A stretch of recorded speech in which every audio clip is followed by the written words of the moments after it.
Great. I did all my chores this morning, got my workout done with. Oh, look at you. I'm in a great mood. How about you? I had too much coffee this morning. I thought you didn't drink that. No, I decided to start living a little. And because I get that fresh hit of coffee and you're like, oh yeah. And then I did my asshole consulting and had my morning ritual.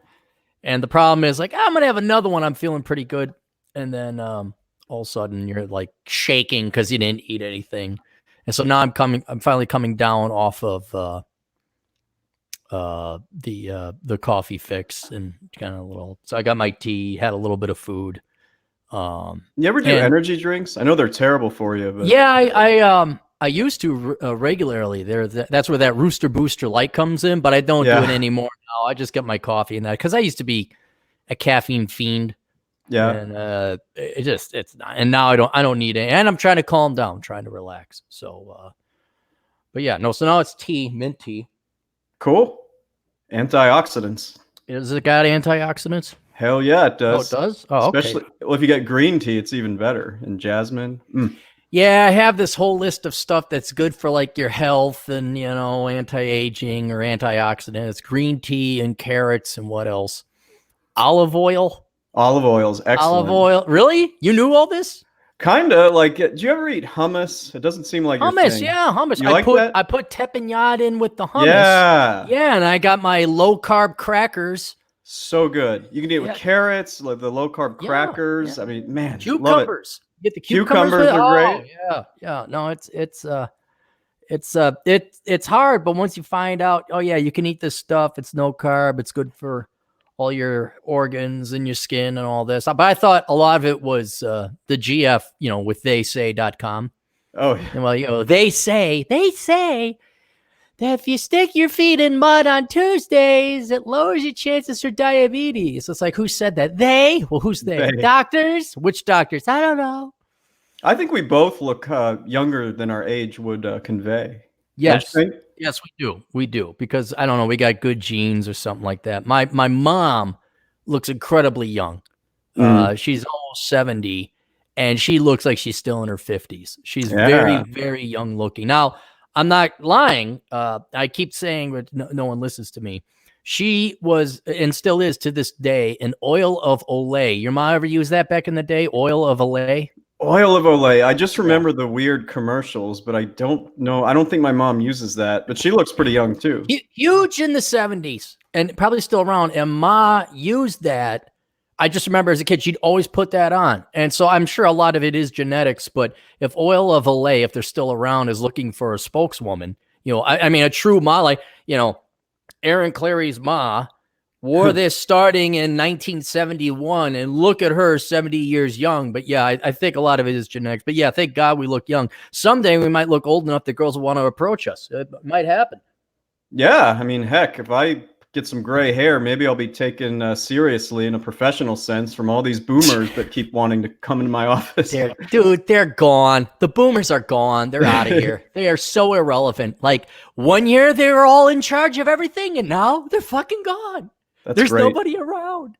Fantastic. It's nice that they're gone. Now we got old pissed off Gen Xers. Hang on. How's my audio? Am I coming in all right? Yeah, you're fine. How's mine? Okay. Check. Can you hear me? Hang on. Is that you, great one? It's a great one. You know who's got an enviable silver beard? Silver beard. Like, you look at him, there's a man with that touch of gray that you can trust. Richard Cooper. No, I think, was he dyeing it for a while? Then he said, fuck it, and it's all white. You mean Rich or somebody? Rich Cooper, yeah. No, he definitely doesn't dye that. Like, I saw one of his videos. He did one of those long streams he does with that counselor, and it looked really gray. Yeah, Dr. Sean or something like that. Yeah, Sean. Yeah. That's maybe I was misremembering. I thought he was like trying to dye it, and he said fuck it, and he just let it go its natural color. No, that's probably what happened. Yeah. I think I mentioned this one time. If you go back all the way to Rich's channel, there's all these 2016 videos where you wouldn't recognize the guy. No facial hair, and you see the picture of him with his motorcycle when he was 19. Yes, I did. Yeah. It's like seeing Stefan Molyneux with hair. It's funny when these bald Canadians show you pictures. They got these big fucking mullets of hair. I And I'm blame the like, state. yeah, I'm like, is that Rich? And sure enough, me at 19, I'm like, holy fuck, Rich. Jesus Christ. But no, the guy who's got a really nice gray beard where he can, that's the perfect. All these guys are worried about going gray. You want that touch of gray because you get the jobs. Seriously. Well, of course, nowadays, baby boomers, who knows what they were thinking. But back then, you could get the jobs because you had a little bit of gray. People take me more seriously. Women looked at you like, oh, he's reliable and stable. So you could get the young gals looking to marry or just date up. You could get the old milfy gals because they wanted someone who's still in shape their age. It is, do not fear the gray. I don't fear it at all. Yeah. I welcome it. My sister's 42 and still doesn't have any gray hair. So, well, women are different. And if she started dyeing it, she wouldn't tell you. Oh, she definitely would not dye it. Oh, she wouldn't? Never. Oh, that is such a shame. I told the GF, I'm like, you're dyeing your hair. I am not dating a woman with gray hair. Really? Yeah. I said, you're dyeing your hair. Like, and that's a deal breaker. I'm like, you will dye your hair. I'm surprised it bothers you. It does. I'm just like, and it's going to be long hair. I mean, it's just basic. Yeah. I don't have grandiose, like, okay, I want a set of double D's bolted onto you, and you better be this and you better be that. But the definitely with that long hair, I mean, she and maybe the 5 other women that still care to be feminine, you will not go gray. You will do the slightest bit of courtesy for the man, quote unquote, you love, and you will keep your hair long and you will dye it. And you will not do this baby boomer shit where the women just chop it all off. It's easy. Yeah. It's easy. I hit menopause, so fuck the rest. I mean, it's like, fuck you. I mean, really, if that happened, I'd change the will. Well, here's a question regarding the long hair, because I've had exes ask about this. Mm-hmm. What do you consider long? Like, if it's shoulder length, is that long enough, or do that's you mean long enough? Yeah, shoulder length. That's what I would say would be industry standard. It should definitely go below your chin. Yeah, totally agree. And I would say ideally, I like long flowing locks. I want to get drowned in the hair, so I'd say like down to your third vertebrae in the back. That's where I'd want it. For the gals, and even a little bit longer. If you start hitting your tailbone, that's too long. Yeah, that's too long. But mid back is about the longest I'd like it, and I'm somewhat sympathetic that women have, it's maintenance. Well, too fucking bad. Guys don't like going to the gym or getting shot up at wars or going out at 3 a.m. to put lines back up because electricity got hit by a tornado. But anyway, the guy who's got a great touch of gray. Vince over at Masculine Geeks. Oh, I thought you were talking about the other Vince, because he also has that. Does he? Yeah. When he grows a beard, it's pretty cool. But Vince. Beard? When did our Vince? When did Chicago Vince grow a beard? I think it was a few years ago, maybe like 3 or 4 years ago. It was pretty cool. With it. I don't think there's any pictures of it, but but yeah, you're right. The other Vince does have an awesome beard. Yeah, he got nice silver. He's got silver. And, Masculine Geeks. Do you want to talk about classical music? No. No, I don't want to talk about classical music. Anyway, so what's going on? How's the world of Chicago treating our favorite CPA? Honestly, life is pretty good. The weather is extremely shitty today. We're talking really, really bad. Gusts of 40 to 50 mile an hour winds. It's raining, and it's just other than that, things are good. I finally got some time. Cleaned my entire apartment, every little inch yesterday. Took about 3 hours. Really? Yeah, I wanted to do it. It hadn't been done in a while. Got my sports ball team playing in the Fall Classic tonight. In fact, I'll just show everybody the sports ball. Astros? Yeah. Yep. Are they in the playoffs still? Yeah, they're in the World Series. They beat, I know you're so interested in this. They beat the Yankees a few days ago to advance to the World Series. So, it's down to the final two. Who are they going up against? A team called the Washington Nationals. It's they've only been around for 12 years maybe, or something. Yeah, 15 years. So it's exciting, I think. Did the Astros ever win the World Series? They did in 2017. That's why this is kind of I'm that time I was going out, meeting up with other Astros fans here. But this time, I'll just watch it at home or hit up my bar or something. Yeah, So, I did. I remember the Astros were like, was it the Padres? I mean, they never won anything. right. They never did. And then all of a sudden they won it. And, the Cubs, they won it recently. And Yeah, that was crazy here. yeah, yeah. Your Twins made it to the playoffs this year and were summarily swept. That was so funny. I didn't know that until like everyone was wearing Twins jerseys and their Dodgers were down and they're all like sad. I'm like, what the hell's going on? Is there a game? It must be a Twins game. I thought that your GF was a little into that. The Twins? Like that much more than me. Really, I mean, she'll go to a game because her family likes going to the games. Yeah. We don't pay attention to who played swingy stick and who got on to second and got a touchdown. We don't pay attention to it. And then all of a sudden it's like, oh yeah, they were in the playoffs and then they weren't. I'm like, nah. That's what I love about the Minnesota teams is they get these idiots' hopes up. They actually make it to the playoffs. And I think, wasn't it the Vikings that 2 times in a row now they missed going to the Super Bowl because they missed simple field goals? 2 times. That was really, and there were all these reaction videos from people who watched it live, like Vikings fans who were like, yeah, we're going to advance. Dude misses an easy field goal, and people were like punching the wall and throwing shit at their TV. I can't think who deserves it more than these dumb, dopey Minnesota fucks who wear other men's jerseys and have nothing else going on in their lives, that they got shanked twice by a missed field goal. It's wonderful. It's great. I'm not one to talk because I haven't, jersey. But to be fair, my dad got me this. So, yeah, look, I think you're a recovering sports ball enthusiast. You used to get upset and pissed off. Do you do that anymore? No, I'm actually at that time. It's been almost a year since I called you. Okay. No, I feel like pretty stoic about the whole thing. Can take it or leave it. It's cool. And now you know that those people aren't the same people and they don't know who you are. And the university that you used to cheer on, they hate your guts because you're a white male and you're peen-eyed and you're successful. I mean, you understand that. They hate you, right? Yeah, I mean, whether they do hate me or not, it's nice to I'm trying to get into different hobbies. Like, I know you're not much of a reader, but I've decided with it not being busy season anymore, read a bunch of books. Right. So, yeah. For you. But what have you been up to? Antiquing. No, taking it really easy. I had my first good day yesterday where I didn't feel my side at all. Cool. I went to the gym, and after lifting weights, I'm like, I'm going to go for a run. So I went to just a little one. And I started running, and I think in about a 1/10 of a mile, didn't even make it a quarter mile. I'm like, whoa, I have not ran in a long time. And I'm carrying, huh?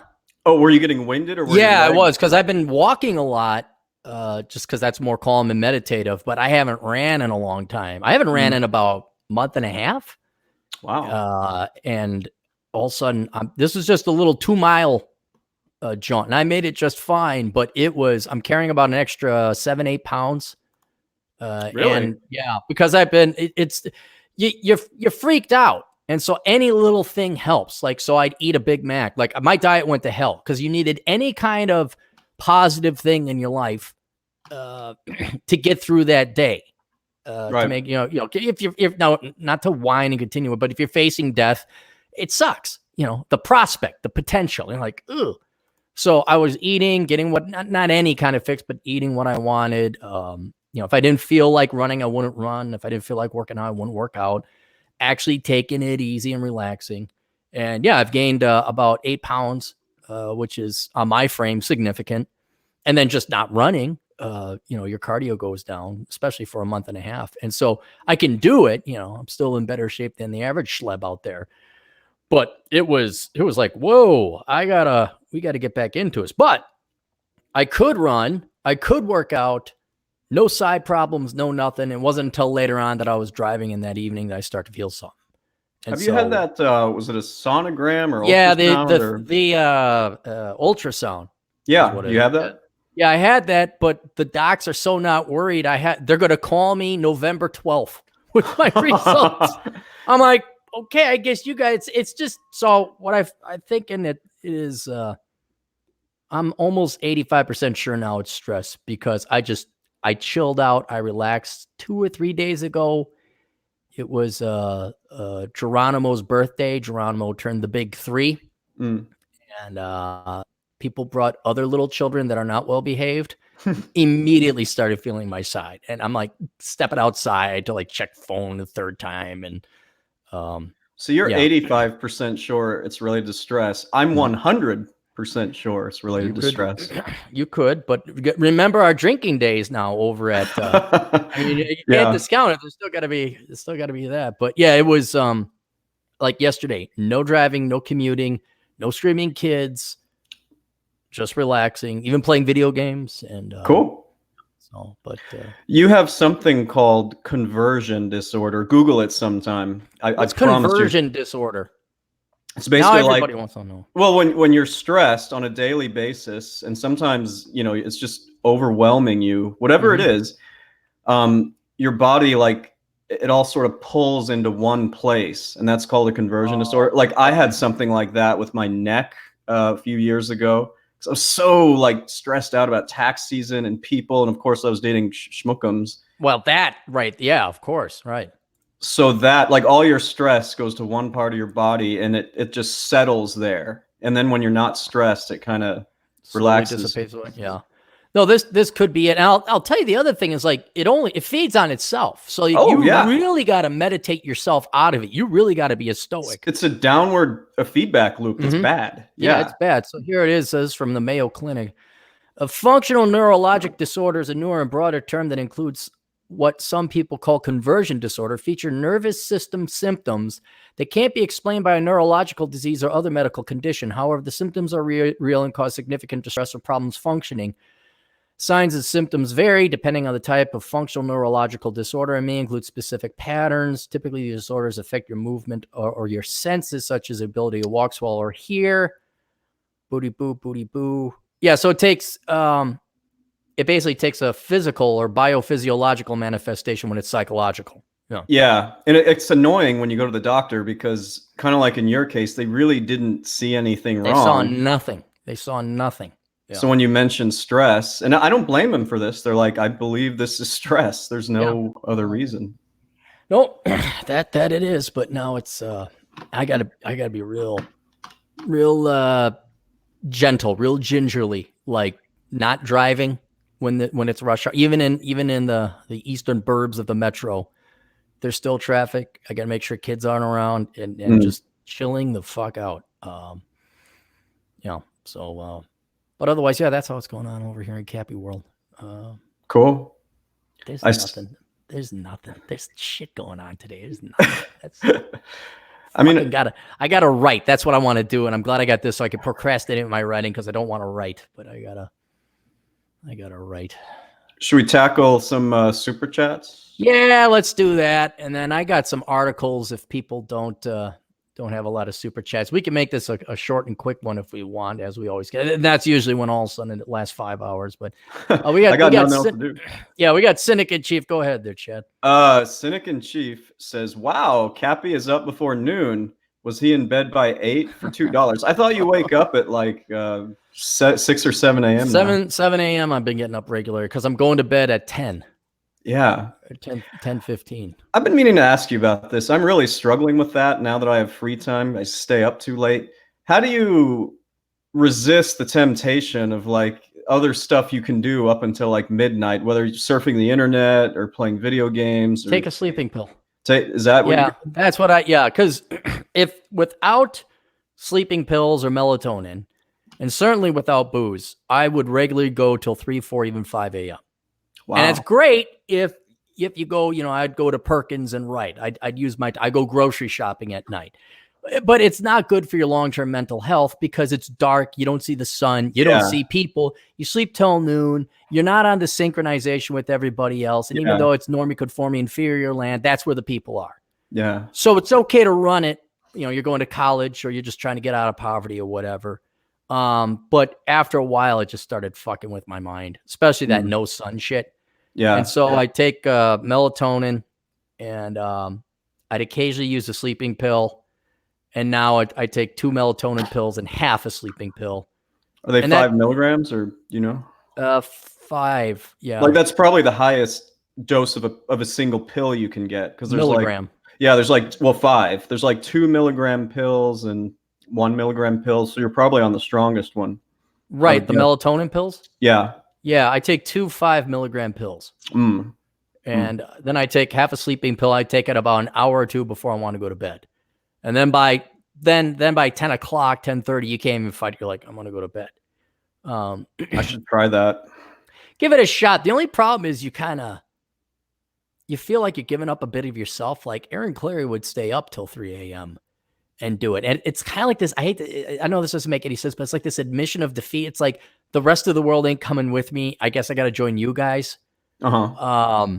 And you get more regular sleep, and it's great. I spend more time with the GF. I get to see people somewhat regularly because they're all on the same schedule. But there's that bit of individuality that's gone because let's admit it, really cool fucking people who did some amazing shit stayed up till fucking 4, 3 a.m. tinkering on widgets or electricity or whatever else have you. And when you get to this point where I've done my work, you've set up, you've burned the midnight oil to set up your company and everything. Usually, I'm up late. Especially during busy season. Right. Once you get established, you realize nobody else is coming with you. Right. And there were some people present in your 20s, maybe even your 30s, because people were hustling. People would be up. They'd have the energy. But by the time you're 40, dude, there ain't nobody there except 20-somethings, and you don't want to hang out with them. Right. And I'm living this. Yeah. And then it's I think it's like this admission that your time has passed. The society has moved now past you. You have served your point and your function, and now you're no longer a soldier. You're in management. You're a mid to high ranking officer. You sit and push papers. You're no longer the trader on the trading floor, which don't exist anymore. It's all computers. You're now a manager. You're not the, I know this kid, he works for Jimmy John's and they ship him around. And he's cool. He's kind of, as a client of mine, he comes in occasionally and we visit. He's a nice guy. And it's great for a 25-year-old kid. They pay him to fly around and do marketing for Jimmy John's. And he's traveling all around. But you don't want to be doing that when you're 40. Right. That's a 20 or in someone in their 20s job. That's a 20-something job. And a great job to have, by the way. It's wonderful. And he's meeting all these people. He's checking out all these places. But then the society just moves on.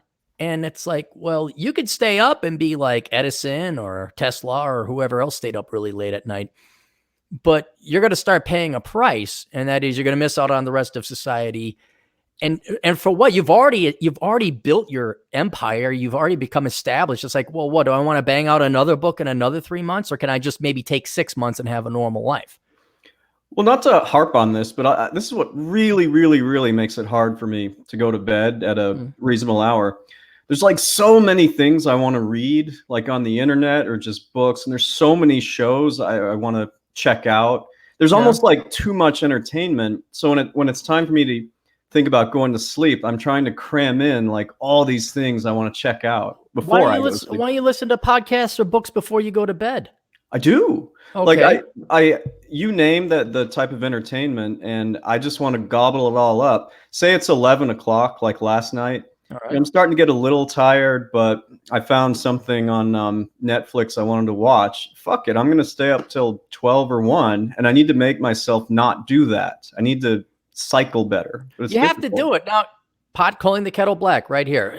I said, I'm not going to have coffee. It made me too wiry yesterday. What did I do? Had a cup and a half of coffee on it. And, I'm not going to drink. What do you do? Cappy goes and drinks. So we all know, but you just got to commit to it. And and that's where I think taking the sleeping pills or the melatonin, it will force you to go to sleep. You'll be like, whoa, I'm going to bed. And then, okay, fine. There's nothing wrong with watching a Netflix show for like an hour. But that should be your calm down time. Right. And then I always listen to podcasts when I go to bed, but they're not, I won't listen to the great one because he's too loud, and I won't listen, but I'll binge on these medieval battle history podcasts because it's always a British guy, and it's always and you're not missing out anything. It's this group of white people here want to kill that group of white people over there because they killed some other. You can sleep like you got the headphones on and you just. Yep, and I just zonk right out. So you can still get a little bit of it. I mean, but here's another thing. Are you listening to deep philosophical intellectual stuff? Like, are you tuning into Rollo Tomasi? Are you tuning into Rich? Or is it lighthearted stuff that you could, because I'm not going to listen to, I'm trying to think. I'm not going to listen to Stefan Molyneux. Yeah, I listen when to I want to him. go to bed, because you have to pay attention. Yeah. And it's depressing. If you do pay attention, you're going to get agitated and just get yourself awake. Versus listening to, say, the Masculine Geeks or World Class Bullshitters. What about us? Do you think anyone listens to us and goes to sleep? Well, 49 people listen to us right now. Yeah. I don't think they listen to us to go to sleep. It all depends. Who knows? I know some people like, oh, I love it because it makes me go to sleep. And it's like, really? All the cursing and swearing? Wow. Like, I guess so. Yeah, you just do you have sleeping pills or no? Those little blue ones? I've got some. They're old ones I haven't taken in a while. They but still work. Your melatonin one is, I think, what I'm going to start with and just see what happens. You could try melatonin, but I think you have the energy like I do. Like, you got to go and you got to do. You're going to need something to knock you out bigger than that. Yeah. Just trust me on this. Take one melatonin pill and then take half a sleeping pill an hour before you want to go to bed. I'll try it this week. Just stop fighting it. And then, but be aware that you're going to wake up at 8 a.m. and you're going to be like, fuck. Like, I don't know how else to describe it, but because it took a while. There's still a little bit of this, like, I wake up, I think I'm going back to school or work again. Yeah. And so you have this association where it's like, oh, and it's like, no, dude, you're going to get out of bed in your sweatpants and your sweatshirt, and you're going to sit and go drink your coffee, do asshole consulting. So a key thing I'd add to this is, because what time are you waking up now? This morning it was 7, but I usually set the alarm for like 8 or 8:15, which means I should be asleep by midnight at the latest, and it just never happens. I'm consuming too much entertainment, too much blue light. Why are you setting your alarm that early if you're going to bed that late? Because I don't want to fall into a pattern of like sleeping till 10 or 11, and I like to take cycling classes at the gym a few times a week, and those start at 9, so I'll set the alarm for 8. I'm really trying to, regardless of when I go to sleep, which I'm not doing well at, I want to be waking up at a reasonable time, because I feel so shitty when I wake up at like 10 and everyone else has been up for, yeah. Unless I've been drinking, in which case, whatever. But see, you're going to feel bad either way. If you wake up at 7 with everybody else, you didn't get enough sleep, you feel like shit physically. You wake up at 10, oh my gosh, I'm a lout, I'm a sloth, I'm a glutton. And then you have shame. And this is why I got to go to bed earlier. I just have to go to bed earlier, plain and simple. Go to bed earlier. Just, God, I don't know, but you're apparently you're okay with waking up in the morning. That morning stuff, I need my ritual. I don't love it, but I mean, I love getting the workouts out of the way. Anytime I've done exercise before noon, it just makes the rest of the day just awesome. Oh, it's like doing your homework on the bus on the way home on Friday, and then also you got your whole week. Oh yeah, it's totally liberating. Yeah, I've had a couple days like that where I get up, do all the work, right, bada boom, bada bing, and then by the time the GF gets back, it's like, let's go. She's like, well, I got to work out. I'm like, oh, that's right. Well, take today. What we're doing right now is awesome because it forced me to get up at about 7, go to my appointments, get all my chores done, get the workout done. And without knowing that this was starting at noon, I might have delayed all that stuff. So when I have things like this, it's actually very helpful for me to get on schedule. Yeah. No, like yesterday, I worked out and ran, and okay, the guilt goes away. Right. The real problem, you're going to face this, you get to talk to your mom and your dad about it, is when you realize that it's perfectly all right to be a freaking bum. It's so hard. We've talked about it. It is so hard. Hard. You could have all the money in the world that you slaved away for, and you're still going to be like, shit, I woke up at 10, and oh, God, it's hard. It is really fucking hard because there's that constant guilt. And you boys out there listening, and a couple of you gals, that day's coming, man. You're going to work hard to get your STEM degree, your trade. You're going to go in the military and get your degree, whatever. And you're going to work. You're going to bust your ass off. You're going to hustle. You get 2-prong approach. And then like 35, you're going to be making 6 figs and everything's going to be great. And then you're going to be like, is this it? And then it's like, okay, now turn it off, assholes. And you'll be like, how? There's no off button. We didn't build an off button. Why isn't there an off button? There's not even a throttle. We can't stop it. And you get this. So, all right. What else we got for Super Chat? We got one of our favorites, the bearded nemophilist, or is it nemophilist? I don't know. One who likes the outdoors. Another $2 for Chad being here. Go sports ball. Well, thank you, dude. Sports ball. Sports ball. Sports ball. Hey, Sports ball. we got. I'll say I got Clary to talk about sports ball for about 2 minutes on this chat. So I didn't know that about how stupid it was. Yeah. About how much pain and agony Minnesota fans go through because their teams just lead them on and fail them at the last minute. Still counts because you were talking about results. Yeah, for me, and the pain of sports ball fans. All right. Troy Kostelecki. Hey, Troy. He's been here before. For $2. Morning, gents. Thanks for the background noise. Good. Well, I'm glad we could accommodate. Oh, quick question. Do you sleep with like a fan going or a noise machine? No, I have the headphones. You got the headphones, yeah. And now what I'll do is because I got to delete, like Beckloff, he'll lead in with music now. You listen to Beckloff when you... Yeah, because he kind of wanders. He doesn't really focus on politics all the time. But now that he has like this music intro and it wakes me up. And so I got to delete anything that has like a loud intro or music. And then, basically I'm just listening to British nerds talk about medieval history. And then just seems like Molyneux would be a good one. I mean, he's talking British accent. You're just but why would you listen to Molyneux if you're trying to go to sleep? You got to kind of pay attention, unless it's like, Virgin Towel Steve calls up and I can't get the that you can. No, I never listen to those call-in shows. That's freaking miserable. I just mean sometimes he does like an hour of the truth about the Crusades or something, and then I can you got to pay attention though to that because he's usually making points. All righty, so we got Chris and FPH, probably Phoenix. Chris and Phoenix won. That's it. Boomers had their fun and left us Xers with the bill, but also the millennials too. They left all of us with.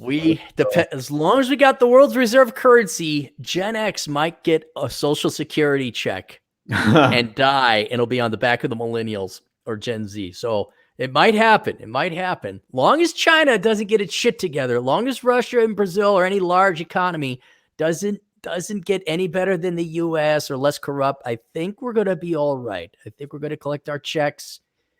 And it could keep going on. Millennials could even get non-inflated away Social Security checks. But I'm starting to look at it like a boomer, more Dracula-like, vampiric-like. Like, hey, these millennials are going to pay for my Social Security. That's great. This is wonderful.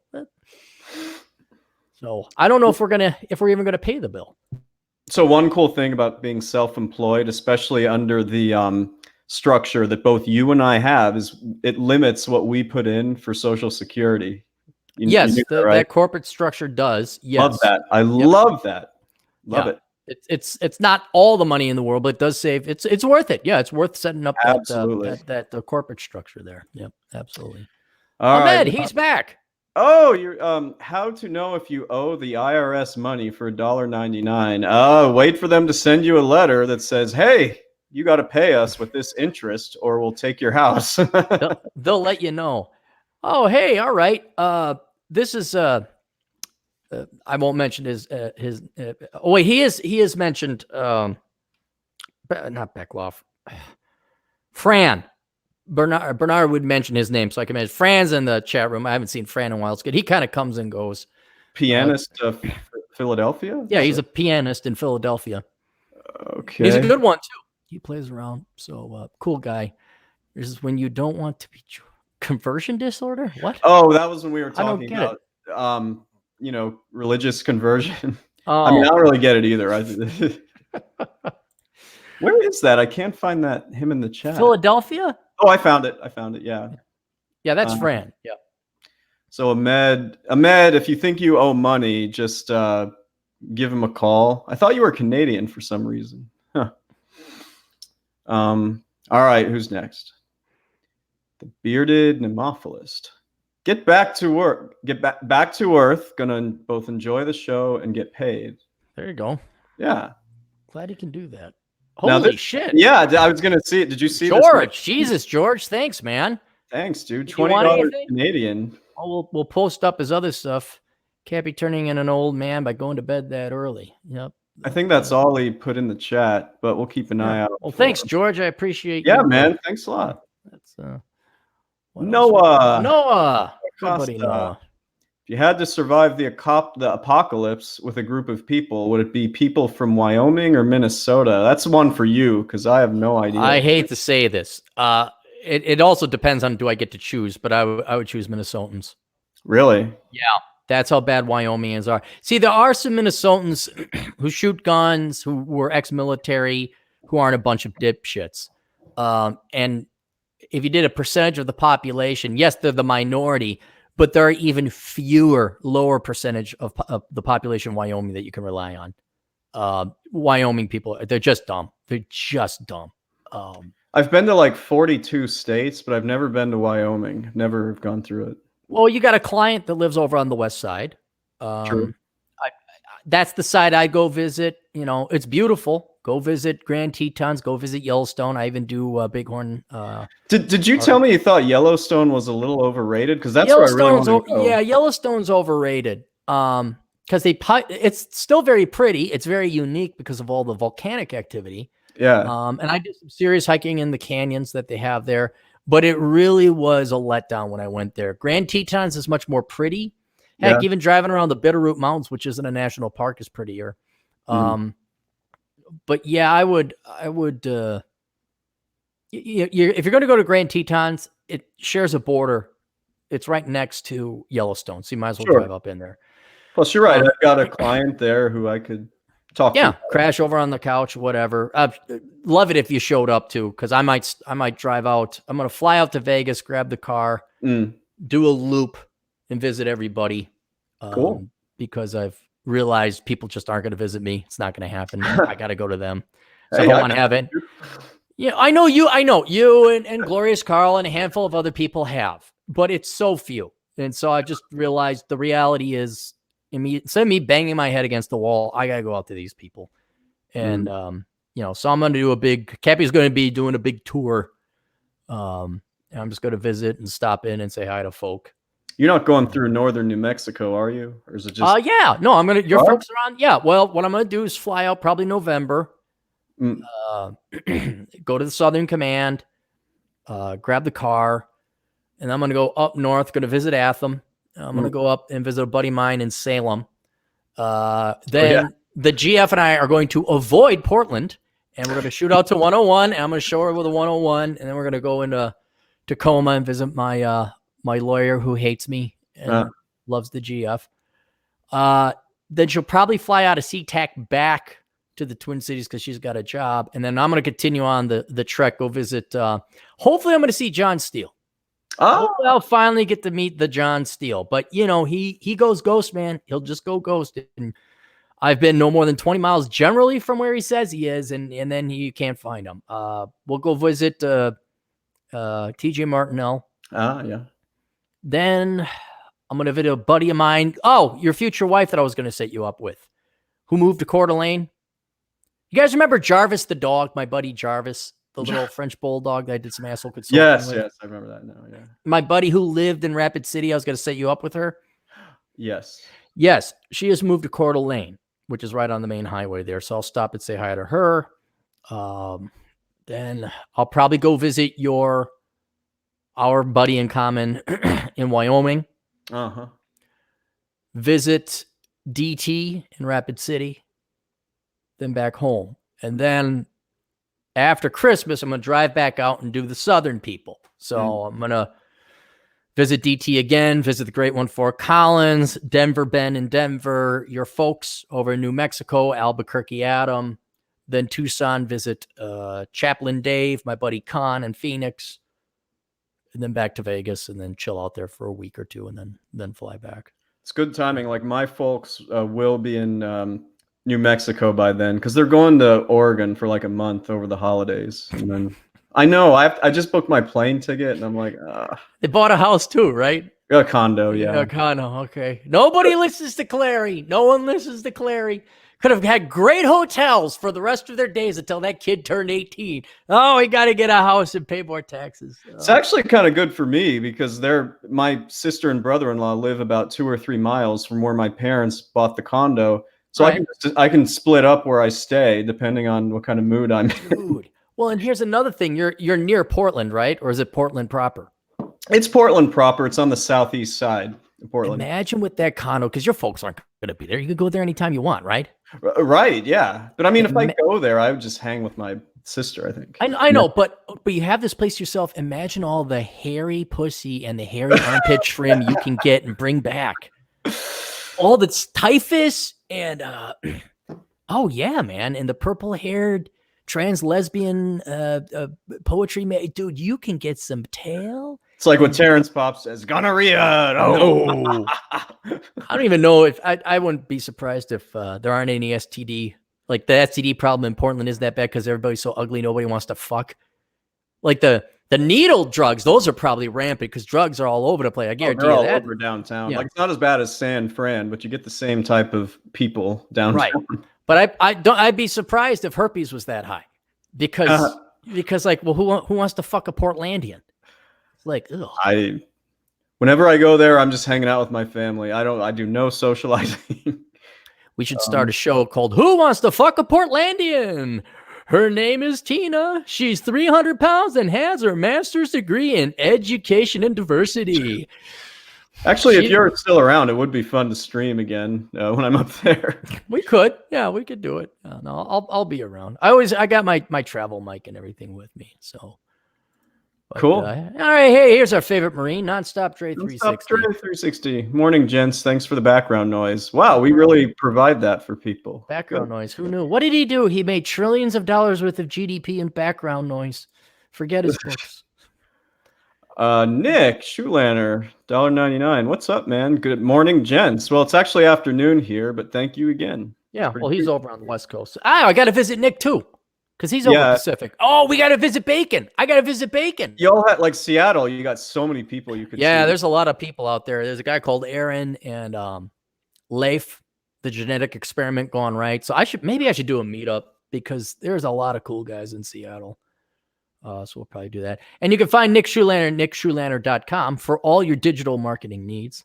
Cynic in Chief he's amortizing the donations out here a little bit. Reminder. Don't admit to crimes on public Discord. Did you hear about this? I don't think I did. What happened? So I think, Cynic, let me know if I'm wrong, but Beckloff had a troll that he tolerated because I guess he was funny or something. Yeah. Who was 19 years old. And he'd always, ridicule Beckloff on this or that and intellectually dishonest, kind of a pain in the ass. I probably would have banned someone like that. Well, then he admits to, was it entrapping a gal or kidnapping a 16-year-old girl and holding her, like locking her in a room and then sexually assaulting her? I won't go into the details because it's actually quite gross.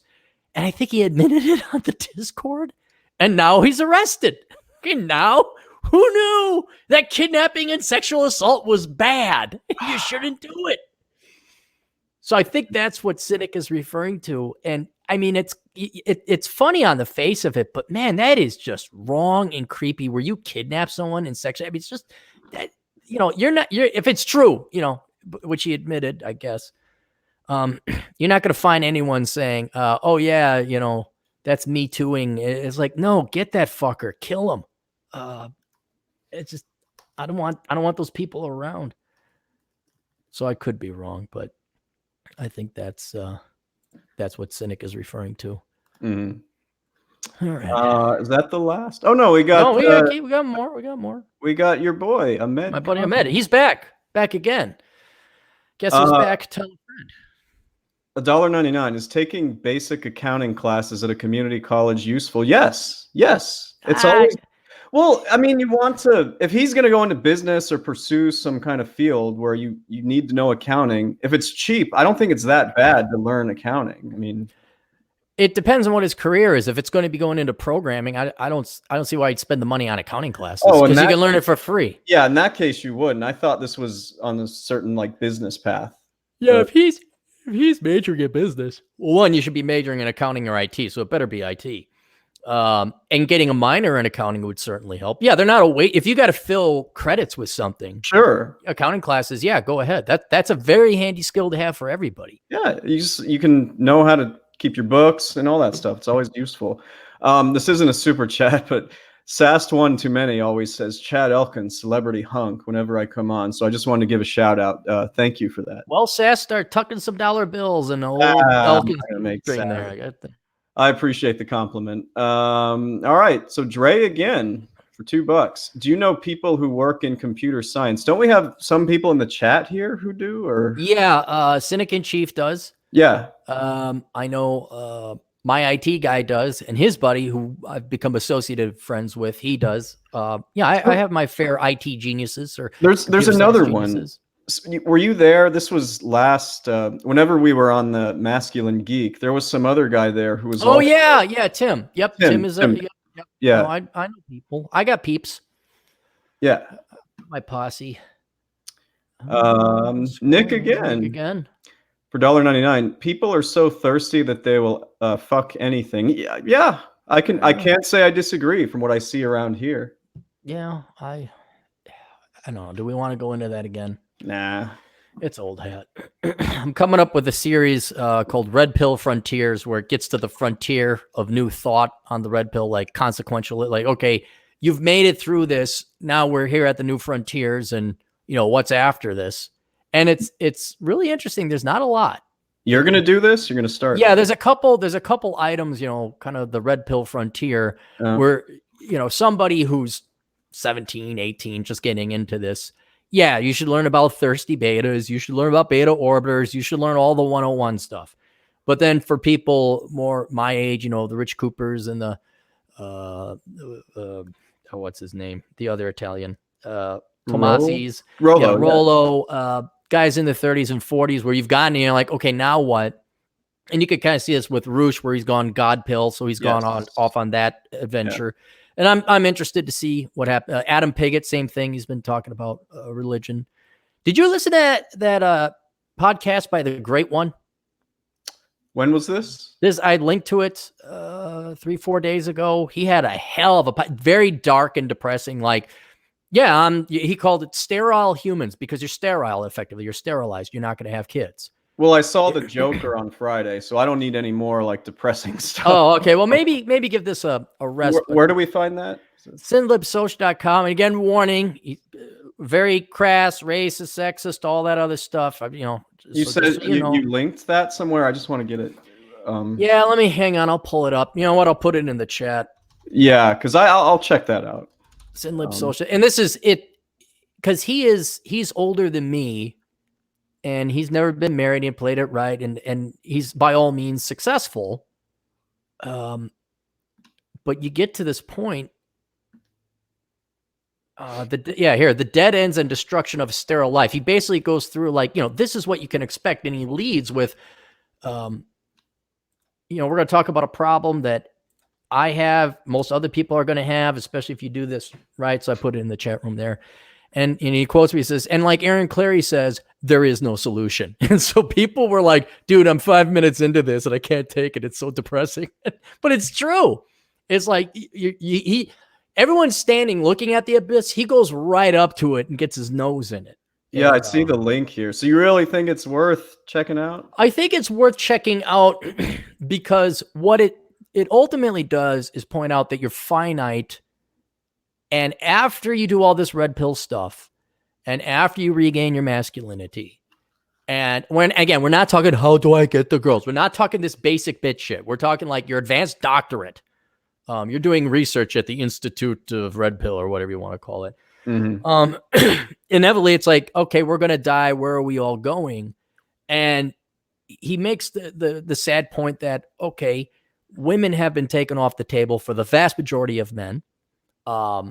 That would have normally given you agency and purpose. And so what is left? And it's all basically nothing. All right. Now, wow, that's not a conclusion to come to when you're 75 years old and you're about to die. Come to that conclusion now so that you have the strength, incentive, energy, and resolve to avail yourself of this life that you have. And you're lucky if you're religious and you believe in an afterlife. God bless you if you do. Because, boy, that'd be nice to think there's an afterlife. And it's just like, bleep, and then you reboot. And like, oh, hey, look at the people down there on Earth. Ah. Right. But if you don't, and he's agnostic or atheist, I forget which. Well, as long as you don't think it's too depressing on a, cloudy, rainy, 40 Don't listen to mile it today. hour. No, don't listen to it today. Don't listen to it today. Not today? Okay. Not today. I see. You don't want to get out of a good mood. Like say, listen to it when you're in a great mood, then you go down to 0. It's like, well, why would you want to get out of a great mood? It's important. Here's the reason you should listen to it, because it's true, and people live kind of in this quasi false world, or under this false assumption that it goes on forever, and that yes, you're right, and yes, we have these great epiphanies about the red pill and dating and men and women. I think it's also vital to keep tabs on what's going on, like the latest craziness, to remind, not tabloid craziness, because I had a bunch of articles from The Sun and all this other bullshit where it's like, okay, you're a tabloid, I don't trust you. But it's important to keep tabs on, just what kind of a war, or just kind of what opinion the opposite sex has of you. So, like, wow, they really don't want you. They really don't want us. And if they do, it's not in a sense that would make any kind of mutually beneficial sense to us. It's a one-sided deal. And again, reemphasizes the very rare instance that there is a quality galaxy.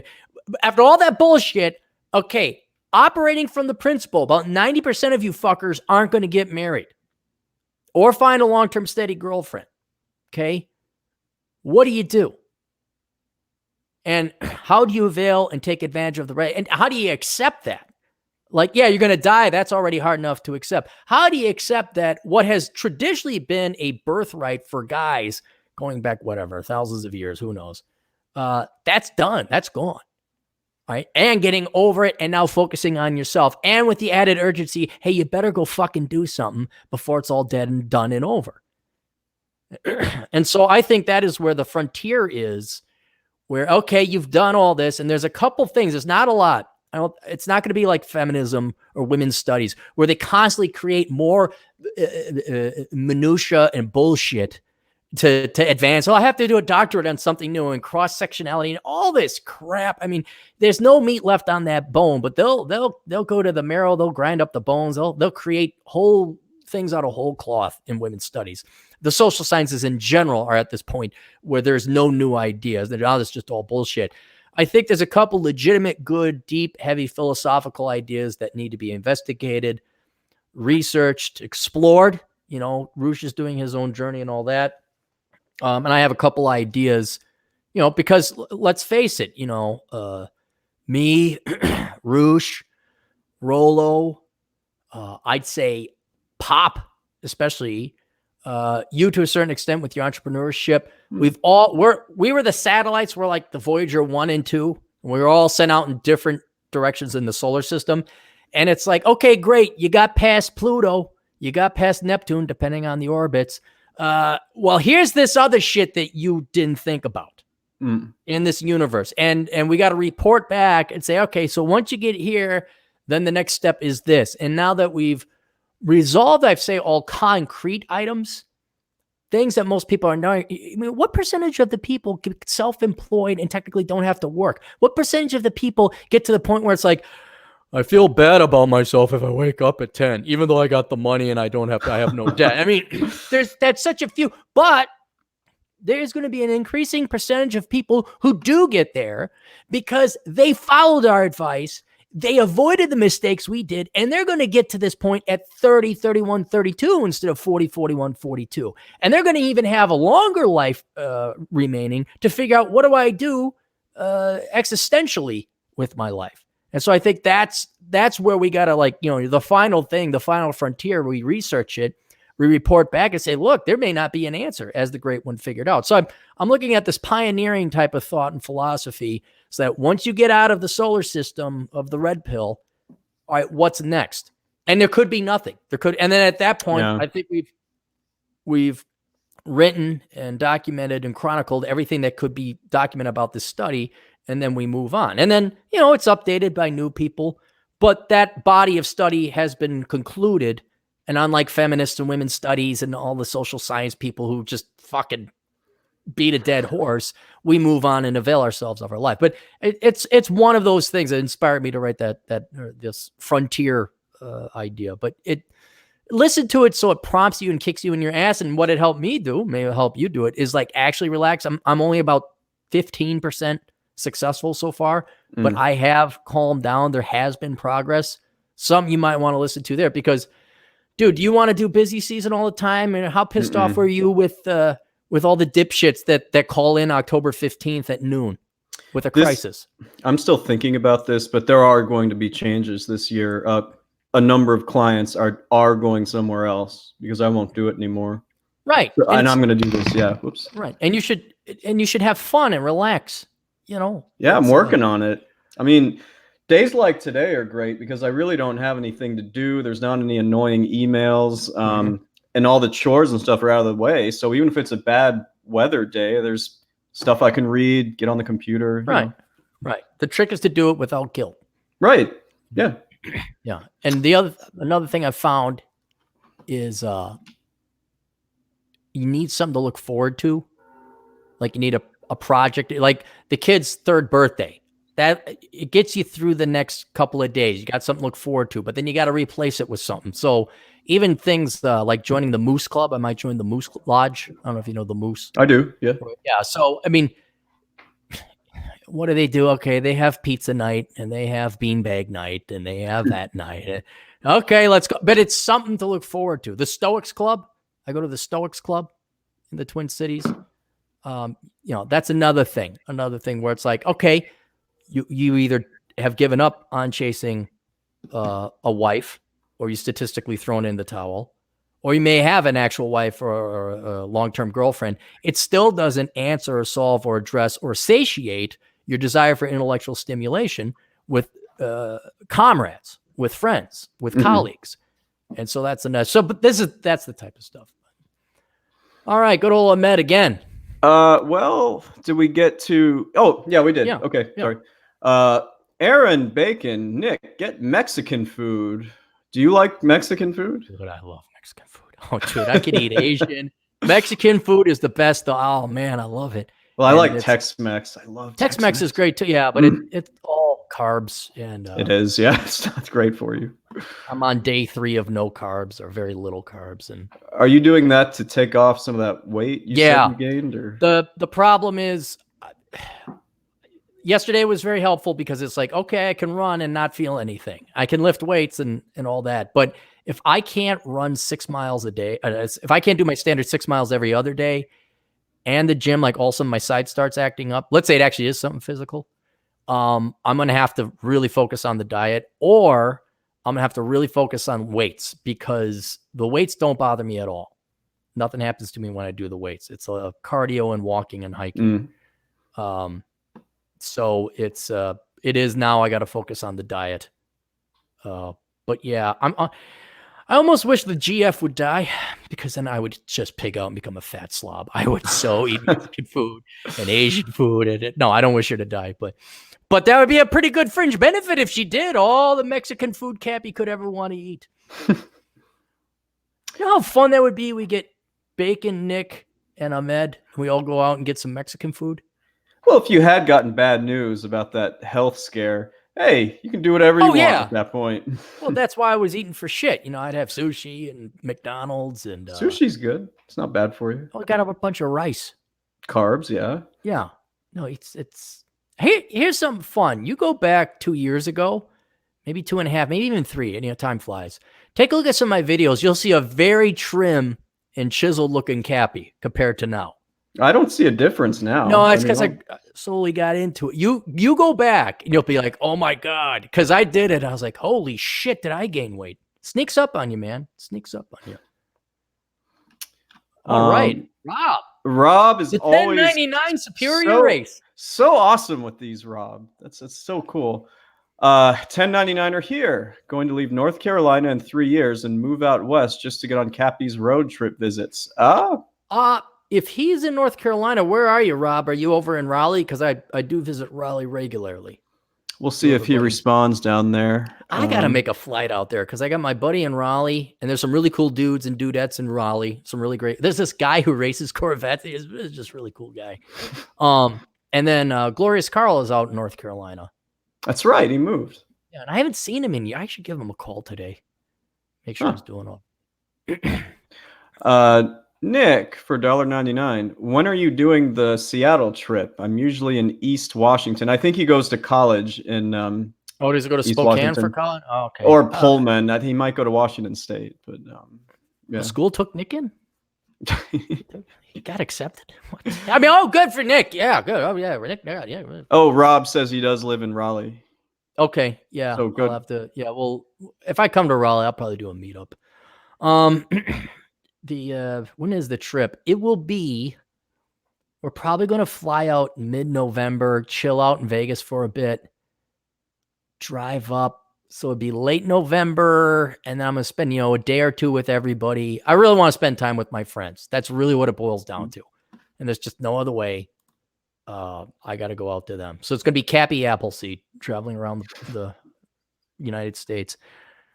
It might even be December by the time I pull in, like late November, early December. Because you got to spend some time with TJ. You got to pick on that kid a little bit, collect leaves.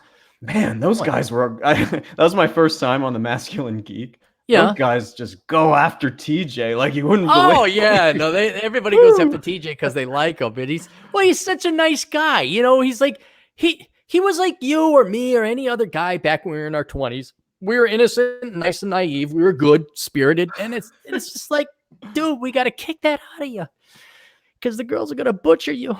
So, but yeah, Nick, I'll let you know. Cynic and Chief. Wow, this is great. I like it when Cynic gives us all this money. Yeah. He hasn't even insulted us once yet. Not yet. I mean, there's still time. Mm-hmm. For $5, my brother wants to go into accounting. Can we come up and bribe Chad with dinner to discuss real life aspects of being an accountant and CPA? Well, you don't have to get me dinner for that. I'll talk about that anytime. Okay, speaking of being a naive, nice guy. All right, let's try that again. Okay, you have to take me to... Here in Chicago, I want to go to Morton's Steakhouse. Right, now you're overplaying your hand. Want the $60 steak. All right, throw me a few shekels and we'll do that. Okay. That's a nice middle ground there. You say yeah, and then you go to a moderate restaurant. You don't ass rape them. I know. We'll go to Golden Nugget. Clary loves that place. Why does? Okay, I think his brother, I know where they live, so I think okay. They would drive to Chicago. I don't know why can't we do this online? Okay, maybe he just wants to meet a real live CPA. Oh. If he wants, if they're I don't know where they live, but it sounds like it's not too far from Chicago. It's not too far. They could drive in and visit. Yeah, come on in. I really would like to talk about that. I like talking to prospective accounting majors about the realities of what you need to do to one, be successful, and two, get out of the employment thing. You have to be self-employed if you're going to be an accountant. Otherwise it really sucks. I truly believe that. Mm-hmm. No, I agree. Dre, $2. Will you do a show with them in the future? With who? Were we talking about somebody else? The Seattle guys, maybe. Maybe. Well, we'll see if he says something in the chat. So what's next? Nonstop Dre again. Jeez, how does he work if he's donating all the time? The Great One podcast was very insightful. Yeah, if you guys are saying it's worth checking out, I'm going to check it out after this. How long is it? Do you remember? It's an hour and a half. Okay. It's worth it. I mean, you're not going to where's the knife? No, I need a 45. No. Slash. No, that's what girls do. Yeah, men get the job done. We get the job. We know how to. Don't do cries for help. Thank you. Attention seeking. We don't waste the taxpayers' resources on ambulance calls and police and fire departments. We just get the shit done, and we go straight to the coroner.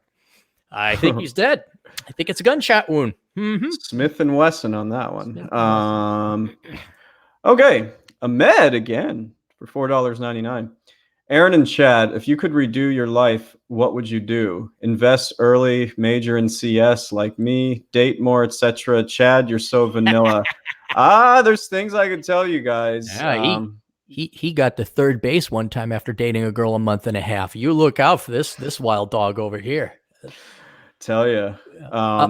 Do you want to answer this one? Yeah, I'll answer it for me, but he wants your opinion too. I would have joined the military at 17. And matter of fact, what I would have done is I would have, starting very early, tried to get the fuck out of high school and middle school as quickly as possible. We'd either try to graduate early, take extra classes, start taking classes while I was in middle school or high school. I would try to avoid high school altogether. I would try to get my GED, anything to get the fuck out of K through 12 school as quickly as fucking possible. Then, and I'd have to do research, make sure that the military would take someone with the GED. Then I would have applied for the military immediately. Gotten in, I would have done my 20 years, come out, had the GI Bill, pay me to do some kind of engineering, probably nuclear engineering, because I found that very interesting. And then I would have been in this position, assuming I didn't get killed in any of the wars that I probably would have been dispatched to.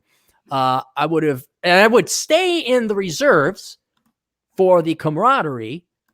And then I would have been way ahead of the game, way the fuck ahead of the game. And I would have definitely chased girls a lot less. I would have.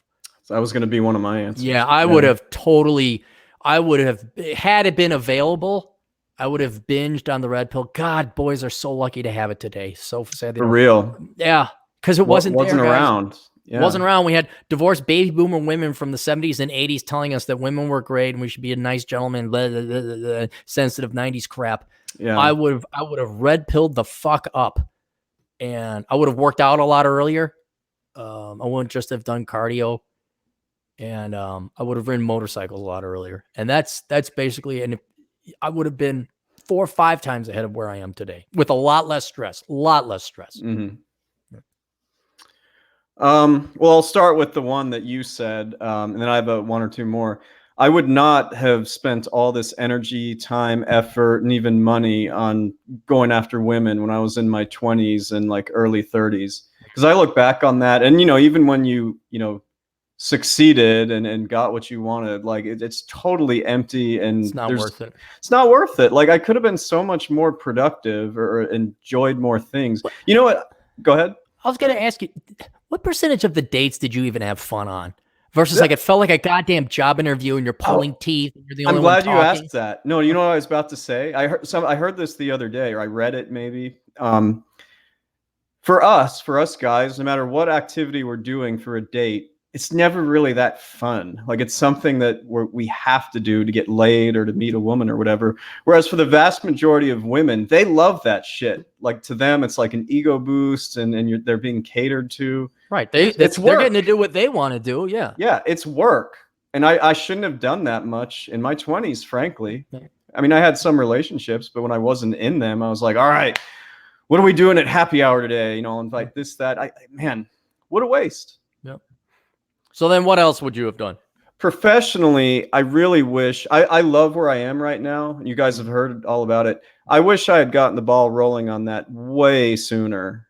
I wish I'd gotten, instead of going to grad school at 30 and finishing up the requirements for CPA, I should have done that at about 24 or 25. Right. And I really regret that, because I would have been in such a better place, in my mid to late 30s, because it took me till now to really get where I want to be. And hey, most people never make it. Most people die.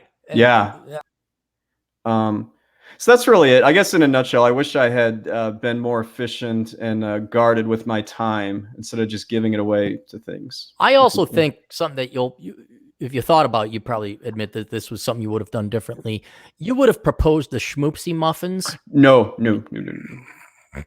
I swear I never would have done that. There were a lot of things. Never would have done that. No. It's funny because I'm not the one who got in pain. It was Chad that suffered the pain. Elcom guy, as Rich Cooper would say. You know who really loved watching that entire debacle happen, that entire drama, and watching you suffer and writhe in pain? Was Eric Corey. Eric Corey found that funny as shit. Do they know that story? I think no. Tell them the story. Tell the story, because that's a good one. So when I moved in with Well, wait, hold on. Before I get this, remember how there was an email exchange between you two? Can I bring that up or should I Well, how not? about this? Why don't you give the background? I'll go pee because it won't take you'll take longer than it will take me to pee. But yes, give everyone the background because it is a good and it'll lend credibility that I actually am an asshole and I will tell people to shut the fuck up. So, okay, because I'll be back. this was insane. All right. So what happened was this was like about 2.5 years ago. I was making plans to move in with the girl we're talking about. Like we were gonna live together. So she and Clary did not get along. Like they were mortal enemies. There were emails exchanged and they just absolutely despised one another. So my ex, like she knew that Clary's a good friend of mine and we we podcast sometimes, yada yada yada. So I had no idea she was going to do this.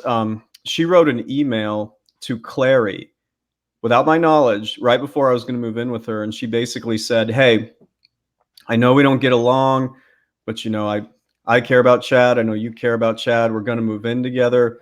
What do you say we just let bygones be bygones and, we'll stop hating each other, basically. So how do you think Clary responded to that? Hey, listen, I'm just at the part. So I'm glad you're back. Okay, cool. I'm right at the part where I explained the background of how, I was going to move in with her and then she wrote you an email. So we're at the part where she wrote you an email. Oh, that email, yes. That I accept the fact you're flawed and you're wrong. Yeah. And you're a jerk and I'm willing to forgive you for not being as smart and wonderful as me. Yes, that email, yes. So do you want to tell how you responded or do you want me to do it? I can't remember. Well, I remember how I responded, but it was one of the sanctimonious, like, it was really this, here's an olive branch, but not really. It was like, but it was like acid laced olive branch. And I basically ripped into her, telling her that she was old, she's worthless, she has student loan debt, she's never worked a job in her life. And she's like a master's in English, or so she has a master's in something. And Poetry. She works as a fucking barista. And I mean, it was hilarious. And I just said, you're a daddy's girl and this and that. I mean, it was all guns blazing, like the USS Cap. Yeah.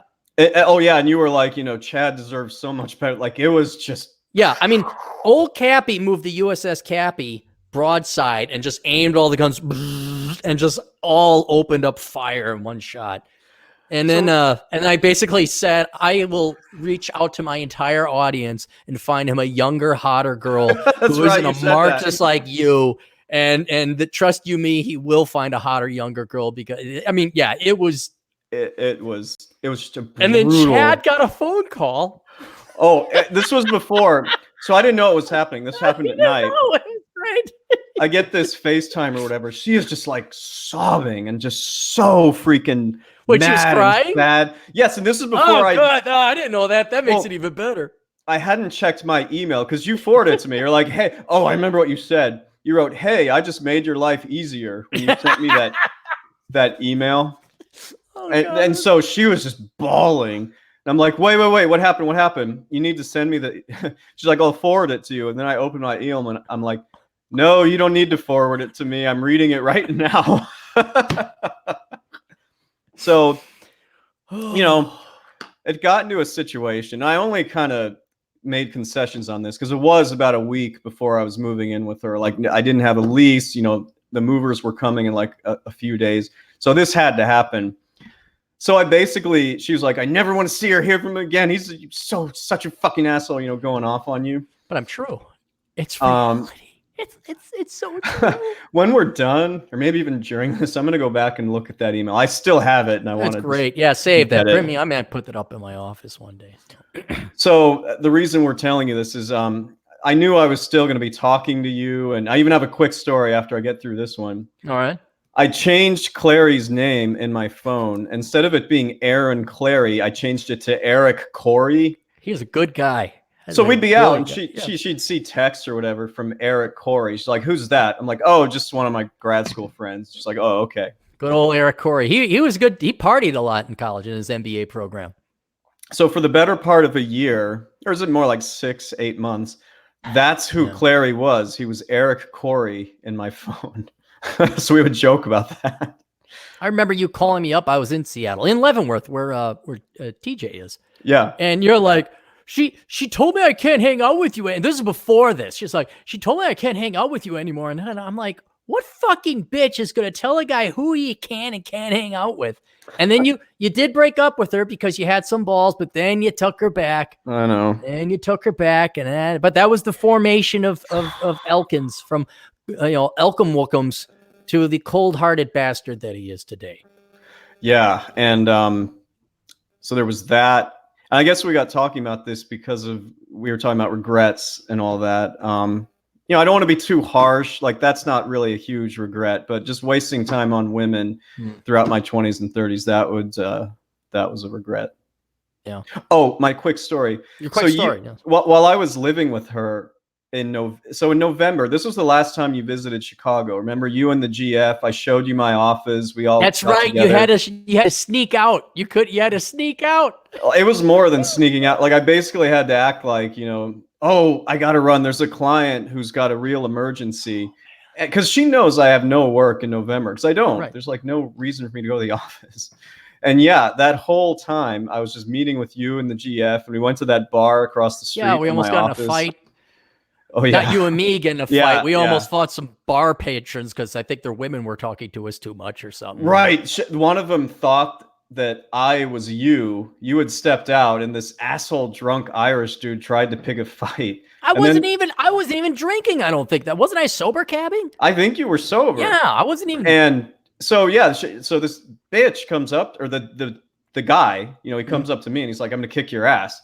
I'm like, "What?" And some of our friends we were there with heard this, and one of them's really big. Big. Two of them are really big. The two of them, yeah, and they come up, and I was actually getting nervous because I didn't know if you guys knew what was going on. And then those guys come back behind me, and they're like, "What did you say?" Fucking So yeah, good times. I don't know how we got on that tangent. Oh, just fun times in Chicago, where you're always getting the crap kicked out of you one way or another, either mentally or spiritually. Where I'm getting you in trouble. That's basically it. Where I get you in trouble. Yeah, man. I think it's funny that you said I made your life easier when you forwarded me. I know, but anyway, I did in the long run. I did. Eventually, it worked out that way. Yeah. So where are we at now? For $2, All Pro Lemonton. Chad, do you think TurboTax remote CPA jobs are good? No. Fuck no. I did this for tax season 2016. So this was in January 2016. We were working on 2015 returns. I actually did that for a couple of months because my practice wasn't big enough where I had enough clients for me to, get by just doing client work. Well, just so we all know, what is this? Like you work for TurboTax and answer people's questions? Yeah. So what it is you work for TurboTax. It's not a contract gig. It's a W-2 gig, which I actually liked. I did not want to get 1099. And you sit there and just, it's like being in a call center. You take, one of those damn headsets with a microphone and you work from home, which is all right. But you're just having to deal with these fucking nitwits who have absolutely no knowledge or no patience. And TurboTax is a real shitty program. It's just horrible. So the reason I don't recommend it is because it's not glamorous at all. You're dealing with the public who are just brutally bad and ignorant and stupid. I mean, you already have some complaints about your current clientele, a certain percentage of the portfolio. I can only imagine what it's like for rank and file, streetwalkers. Oh my God. You combine like stupid people with a poorly done program, and it just has the potential to make you hate your life. So I did this for a couple months. I gave it a good shot, and it doesn't even pay you that well. I don't know if I want to say how much it pays per hour. No, that's all right. You're against it. You're against it. Don't do it. Never. Okay. Only do this if you're really struggling as a CPA and you just need some cash. Otherwise, stay away from it. So yeah. Cool. All right. Good to know. It's your buddy, dude. This my buddy. Your favorite. It's my buddy, but he's your lover. He's your Canadian lover. He has a thing for you. For $5, how do we use our tough male masculinity to make a girl drop her Marxist feminist views? Example, Lacey Green. Human biology can override politics. You need to be a real good-looking guy to pull that off. And also, when because I made so many mistakes before with this, if there's a girl I meet who's got this extreme Marxist, leftist ideology and disposition, I'm not even going to try. It's not worth it. Yeah, you got to be Ray John. You got to be a really good-looking guy to pull it off. And I think I even did. Yeah, there was a request we had, Asshole Consulting. Someone want to know if Ocasio-Cortez could be Lacey Greened. No. Well, if the right guy with the right dick came along, have you seen Ocasio-Cortez's boyfriend? I have. He's this like pasty white dude. It's perfectly predictable. That guy's not. But if if one of our buddies that we happen to know that works a particular profession is really good looking, if the right guy came along, yeah, possibly. But there's two items. One, it's getting to the point risk-wise, if you have a Marxist feminist or just a leftist girl today, you can get Me Too no matter what, especially if you pump and dump her. Also, now you're the rapist. Right. So there's that risk. And you can read Randy Bentwick's book, right? The Pence Principle. Pence Principle, yeah. Good book. No, that's Reconnaissance Man. Whatever. It's there. It's a really sobering read when you realize what's going on. I mean, and the risks that you're faking. So there's that aspect that you have this feminist, Marxist, leftist girl. She's all pumped up on all the bullshit she was fed in college and the media and K through 12. All of a sudden, she actually lets her guard down and really likes a guy biophysiologically. And if it doesn't work out, she is going to be hurt. No, hell hath no fury like a woman scorned, especially a leftist one. And she's going to go for the fake rape accusation. She's going to go at me. That's right there. There's her nuclear option. See why you hooked me up with Vince when I was in my situation? I told you to, and I'm glad I did, because she went almost that way. And if you didn't have your fucking phone out, yeah. And she wasn't some 23-year-old kid. She was 30-something. I mean, guys, this shit happens. I remember a long time ago listening to Tom Likas. I'm like, oh, women don't sperm jack guys or do that. The fuck they don't. The fuck they don't. And so there's a risk in that. I mean, so yes, it's possible. But and then the other thing I pointed out is I wonder if even a good-looking guy can override a woman's addiction to politics today. I mean, what else do gals have? All they got is vagina, and feminism and women's and socialism. We're going to have a basic guaranteed. It's their goddamn religion. They're almost cultists to a certain point. So if you're a really good looking guy, you come walking in, yeah, maybe they got the VTs, but I think their addiction to politics, like Ocasio-Cortez, especially now that she's getting all the attention in the world, she's not going to she's going to get a higher fix from all that attention than she would any guy with the world's greatest golden dick. See, I look at trying to convert or get leftist women to back off on that stuff a little bit like dating a fat chick. Like, maybe you can get her to work out and maybe she'll look good eventually, but I don't think it's necessarily worth the effort. So yeah, me and Rich I was on his show, Rule Zero, and we were talking about training versus boundaries, and like, can you train a woman? And he's not necessarily against it, but he says, yeah, you'd rather set boundaries, and I don't have time to train women. And yeah, it is. I've always said it's easier to make a fat woman thin than a pretty girl nice. But how easy it to make a leftist feminist chick, a traditional man-loving housewife? That's a hard pull, man. Not in Chicago. Doesn't exist in Chicago. No, it's which again gets back to the Great Ones podcast. You really got to, I mean, you guys, I don't want to be defeatist. I don't want to have the scarcity mentality, but just looking at the numbers and the data and the cost and the consequence, not only legal of fake rape accusations and wasting time, but the opportunity cost of you could have gotten a doctorate. You could have worked another job. You could have paid off your house. You could have joined the military. You could have all this other stuff that actually will have tangible positive results in your life, instead of you sitting at a nightclub, trying to yell over me if anyone does that anymore. Yeah. So it really is. it's more than like you're wasting your time asking a girl out. It's what could that have time been invested in otherwise? That's the real risk that we're talking about here. But no, Yeah. I've seen it happen where a guy, now he was a 10. He's a true alpha male, and he got a party girl to go off all her drugs. And he basically says, why would I commit to you? You're a party girl. You slept around. You're on all these drugs. You know, you're not wife material. And she became nice little housewife. It's possible, but you got to really be good looking. Yeah, I mean, this guy's a 10. He's just he's the best looking guy I know. Is this anybody I know, or he's better looking than our buddy who lives north of you? Yeah, your buddy who has like the profession that all the girls love. Yes, and he's really good looking and very charming, very dapper, very cool guy. My other buddy is like, I'd say at least a full point above that guy. Wow. Yeah. But that's what it takes. All righty, Nick again. And I got some out here.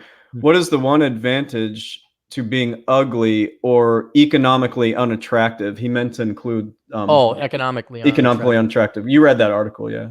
Yeah. One event. Well, there's a couple. One, you're not going. If you're ugly and you know it, clap your hands. If you're ugly and you know it, clap your hands. If you acknowledge it, you're not even going to bother wasting your time. So I do appreciate and understand where you have guys who become basement dwellers and become MGTOWs, where it's like, I'm not going to throw in the time at the gym. I'm not going to bother with women. I'm just going to play video games and play Dungeons and Dragons and do my geek thing. And you can kind of see that. Didn't you write that article one time on your blog about how you were saying that it's the guys that are kind of in the middle, you know, from like 20 to 80% who have it, like we have it the hardest because, you know, we still think the more effort we put in will get us a hot chick, whereas the bottom 20% guys, they never have to worry about it. They just, there's and there was a piece of me like when I was in high school, in middle school, because I was so scrawny and ugly. I didn't really bother. You know, it wasn't until I was a junior and a senior that I really put some effort in because I started looking okay. But it was great. I just played video games with my buddies. We didn't worry about prom or the dances or anything like that. I asked out girls, but it wasn't like, oh my God, you know, Friday night, we're going to go over to Matt's place. We're going to go play, you know, Nintendo, you know, that. So there's this ease where, you know, imagine you're not worried about girls anymore. That's a huge burden, especially for younger men. Yeah. Big weight off your mind. And the other thing about being economically unattractive has nothing, you know, you're not going to get gold diggers or anything like that, but also you got nothing to lose. You don't have to have a fancy car. No one's going to sue you because you got nothing to lose. You could probably qualify for some government aid or some discounts. If you are a minimalist and you are a true classical MGTOW, or I like to say ghost, you can get by on impulse power. You need very little in life and you have a very free life.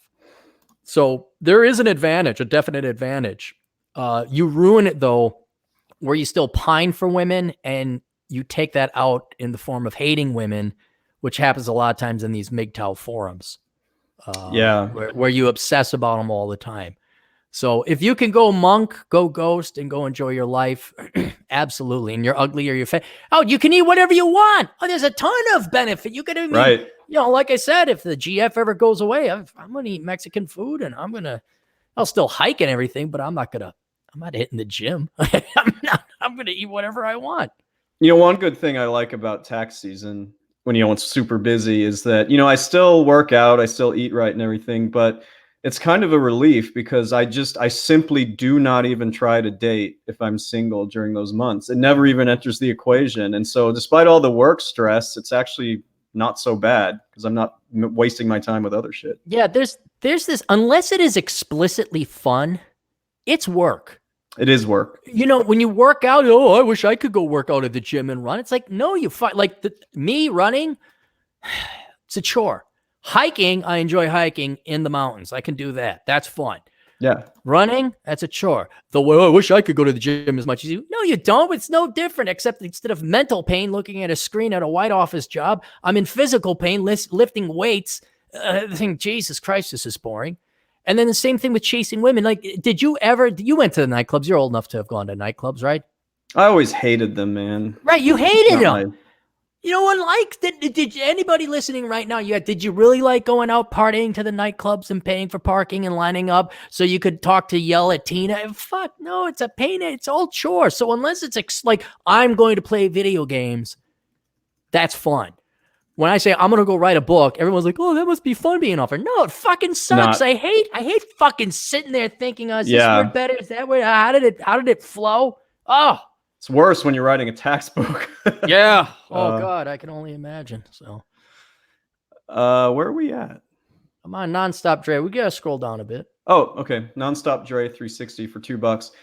I meant show with the CS guys. Yeah, I remember we were talking about that. Oh yeah. We're gonna have Nick and what's the guy's name? Masculine Geek again? I keep forgetting. Vince. No, there's Tim. We have Tim. Vince is also IT guy. Yeah. So. Ray John with a whopping $2 Canadian. I have an average IQ. How to live with that? Enjoy it. Enjoy that everybody you can associate with other people and they don't drive you nuts. Yeah, that's what I'd be happy. Be happy you're excited that a new movie came out, and it could be complete shit. But if you're an average IQ, you can't tell the difference. Just be happy about that. Root for sports ball teams. Okay. Oh no! Oh, speaking of low IQs, there's nothing like the thrill of the kill. Now, does he mean caving, hunting, women, girls, women, college? No, he's chasing after women. He's chasing. Yeah. Hey, did you get your check from the Mexican government? Yeah, didn't you get your friends of Athens? Because he can't make no friends, so we get paid to be his friend or act like we're his friend. You didn't get your Mexican government check? I got my Mexican government check. I mean, not yet. You're not on that get on that program. I usually get it at the end of the year. You could be paid to hang out with Athens soon. Yeah. Is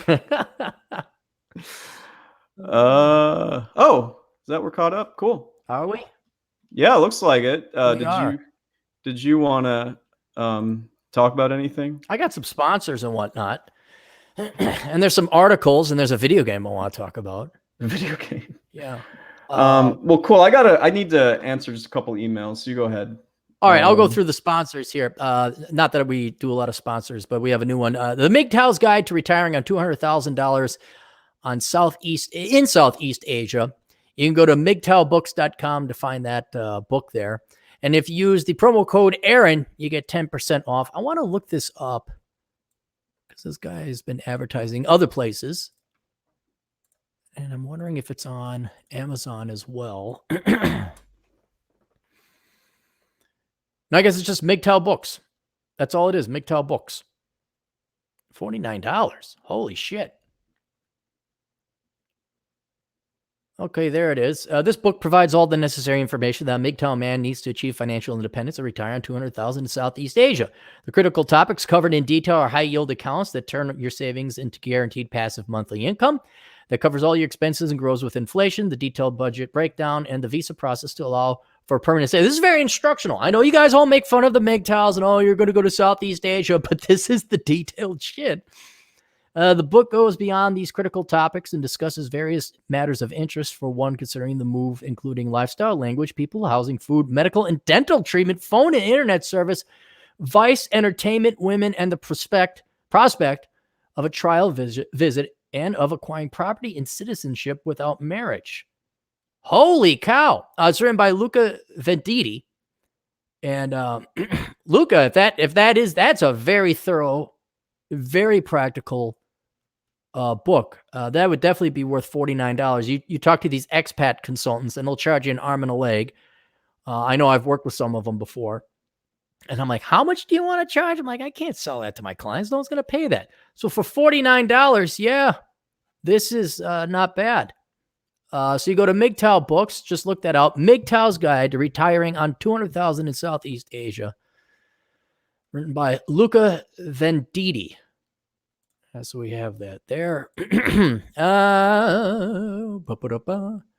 Sandman has a browser. Where did that go? Let me open that up. I'm going to put this. Sandman wants you to use his Brave browser because he gets a little bit of money off of it, and it is a way to remove yourself from big tech.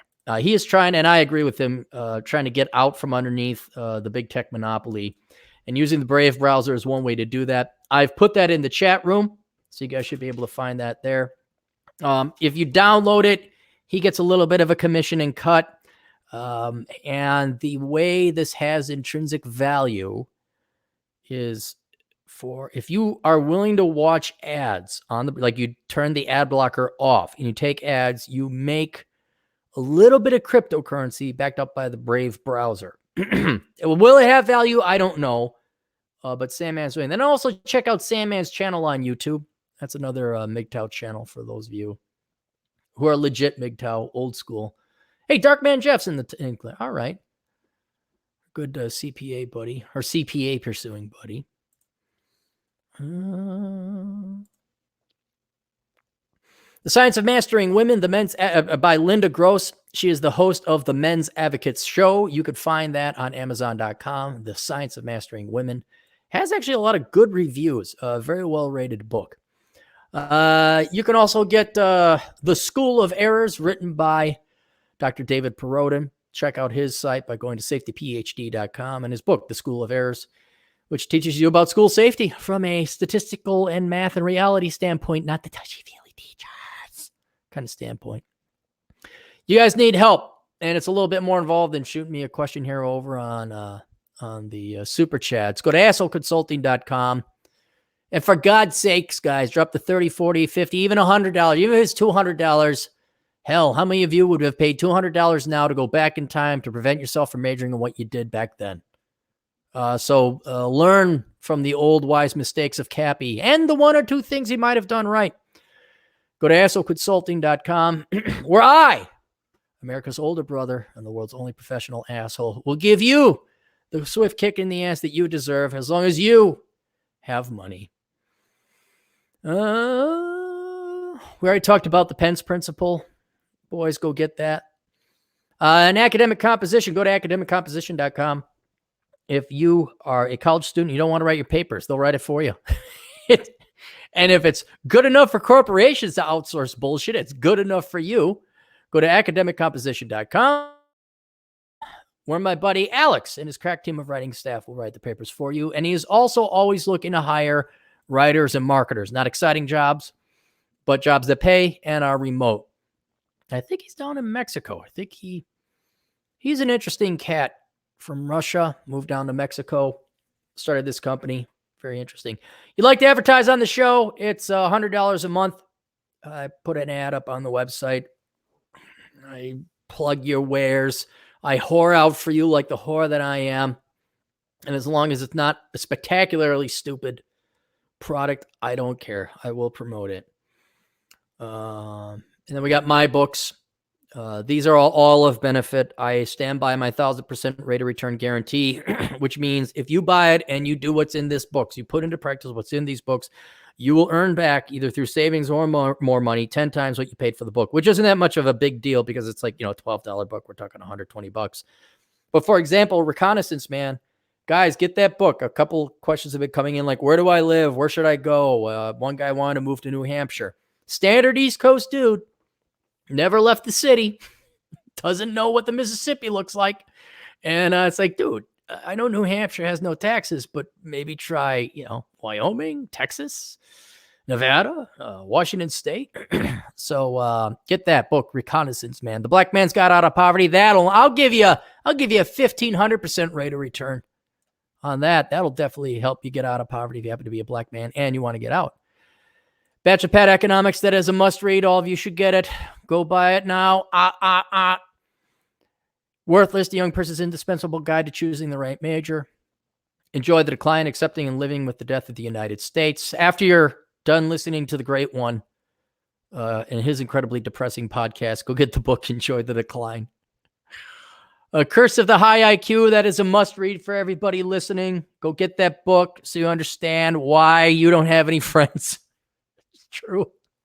Why don't you have any friends? Am I mean? Am I rude? No, he's too damn smart. I can't go like Jeff was talking. He went to the nightclub. It's like, oh my God, all they were doing was playing. How much you want to bet Jeff has a high IQ and he can't stand loud nightclubs?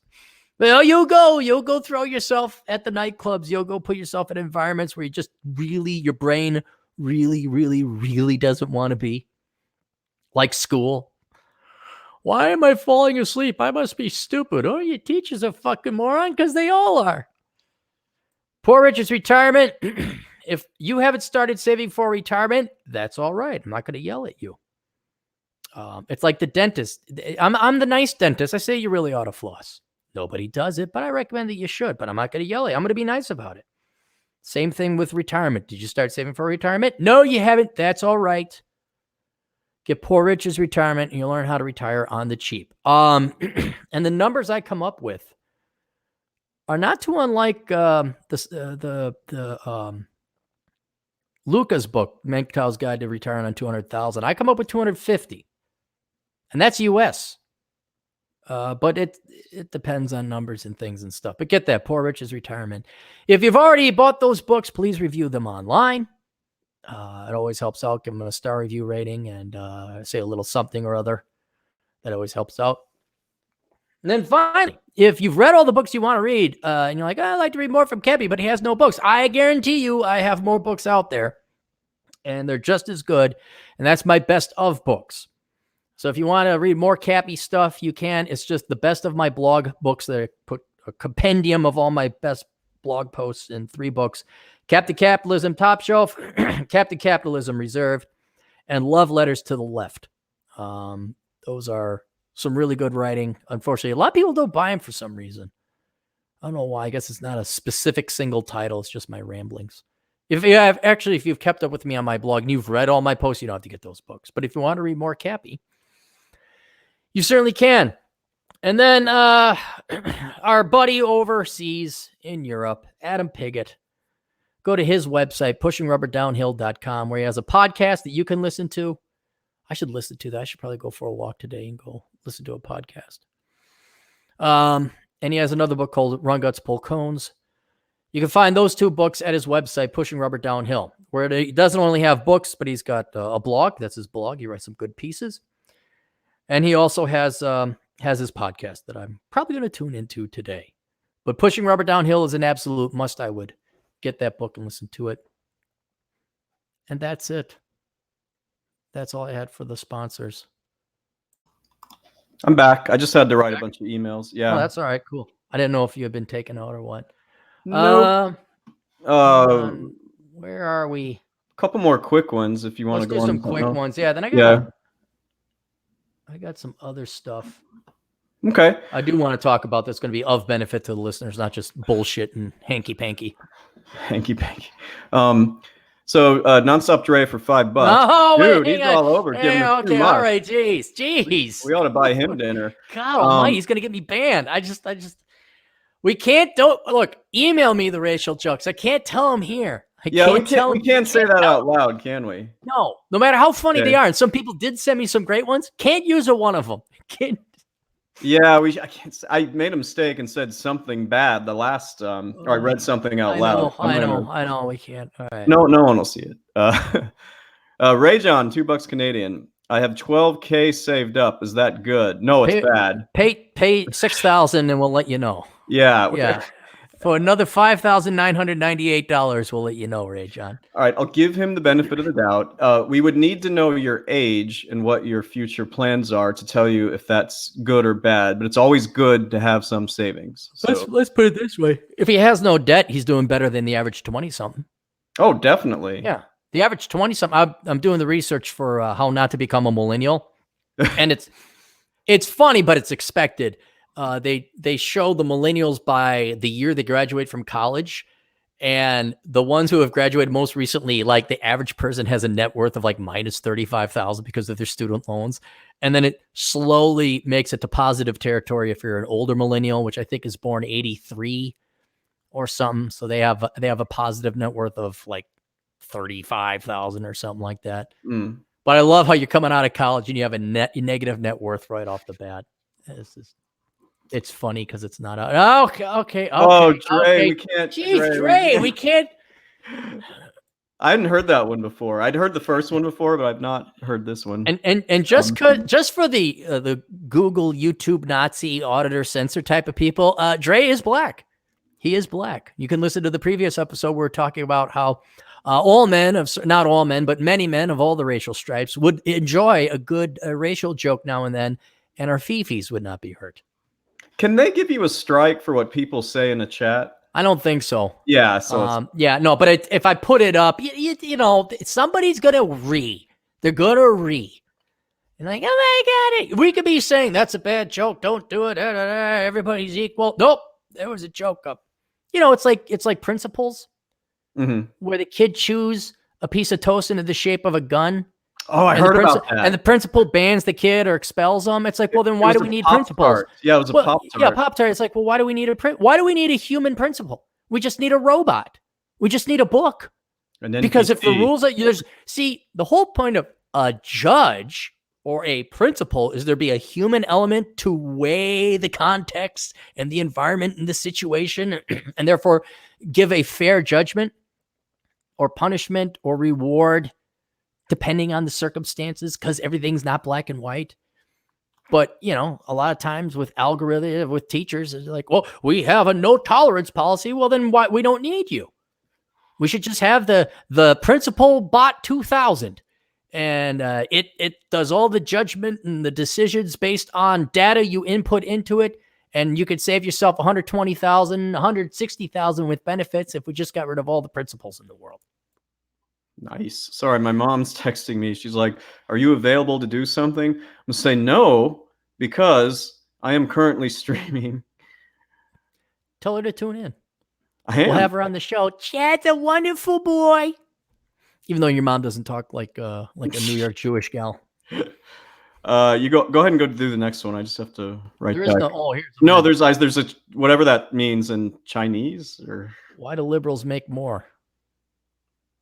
I don't know. I don't know if they do. I think maybe on average, maybe they'd like a mean average, but not a median. Like the mean average, because all your visionaries tend to be leftists, and they come up with great ideas. You know, Steve Jobs, Zuckerberg, all those guys. You know, well, here's a question. Here's a question. This is sort of the chicken egg thing. Were they already leftists when they got into that position? Yeah. And, you know, or did they become leftists after? No. The older you get, you become more conservative. Every great once in a while, you'll see the opposite. You know, like every great once in a while, you'd see an American defect to the USSR or North Korea. The vast majority of defections went from the USSR to the United States. It's the same thing. As you get older, and you get your head out of your ass and you experience more and more of the real world that isn't obfuscated by college and bullshit and school and la la land, you're like, holy shit. And especially if you get kids, then you're like, oh, okay. So I think they were liberals beforehand, and they got all this money and they have idealism and they're successful. Yeah. They think, well, I don't need this. It's technically the right. They don't, you know, Warren Buffett doesn't need 50 billion, but I don't know if he noticed the Soviet Union. You know, I don't know if Bill Gates and Melinda Gates realized, you know, communist China, but, you know, leftist politics in the long run has a really bad ending. It's too bad Jane Fonda didn't really go stay in like northern Vietnam. Sheesh, we might be dating myself with that reference, but yeah. I bet your dad loves her. Wait, ain't your dad a lefty? Shouldn't those guys be all chummy? You would think. I thought he'd be on this side, him and Jane. I mean, come on, they're on the same team. I don't recall anyone liking Jane Fonda, not even Ted Turner. That's a good one. All right, we're caught up.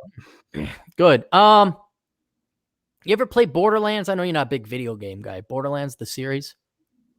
No. Okay, so you bought a game. I bought a game to relax, and I always enjoyed playing the Borderlands series. So Borderlands 3 came out a month or two ago, and on previous playing, I bought it because they don't fuck with the system. They don't fuck with the formula. Like when you go to Kentucky Fried Chicken, the first time And then you go there a second time. The third time, you're going to assume it's going to be the same. And so the gameplay and even the artwork I like. It's just a fun, mindless game. You run around, shoot things. You get a ton of weapons. It's just a dumb, mindless game. What? I gotta make a quick call. I'm not going anywhere. I'm just muting and going off camera. Oh, all right. I'm still here. Yeah. Okay. All right. But I'll tell everybody else it. So I go and I buy, and I'm just chilling out playing, and I get to the first mission, and there's the NPC character. It's some chick, and blah blah blah blah blah. I think. Oh yeah, she's the siren. She's from the previous one. And then I gotta go on the next mission. I gotta get a tank, and there's Ellie. Ellie was from the Borderlands 2, so she's there too. And blah, blah, blah. And then I go on the third mission, and now another NPC character is a new gal, and she's sassy, and she's got words, and she do the roundhouse kicking chick cop thing. I'm like, oh, God, all right. Yeah, okay, you made your point. And now girls are not going to buy this game anymore because girls really don't like video games as much as boys. Fourth mission. I can't even, you couldn't ask me to name them or describe them because all of them are the same now. Here is another sassy, shortcut, purple hair chick who actually does the roundhouse, like the intro, you got the cutscene. She does the roundhouse kicking chick. Yes, she's 5'0". Yes, she's 98 pounds. And she goes and she does the roundhouse kick, and then it says, whatever her name is, Betsy. And then I look it up. I'm like, there has not been one male NPC. All the old male characters from the previous Borderlands that were in them before are not here. Did Borderlands or the 2K, did they just go woke? Is it going to be an all chick? And it is. It is. All the characters in this game are all I go to some other stage. It's a woman. She's in charge of this planet. I go to this city. It's a woman. She's in charge of that planet. And it hasn't changed the gameplay. Borderlands 3 is exactly Borderlands 2, except for it's the latest generation of consoles. The guns are great. Everything's great. It's just they had to put this burr in the saddle of getting woke, and now every NPC is a woman.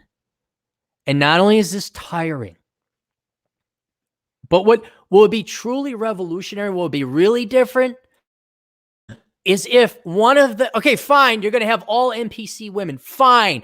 Go woke, rah-rah feminism. But it's been done.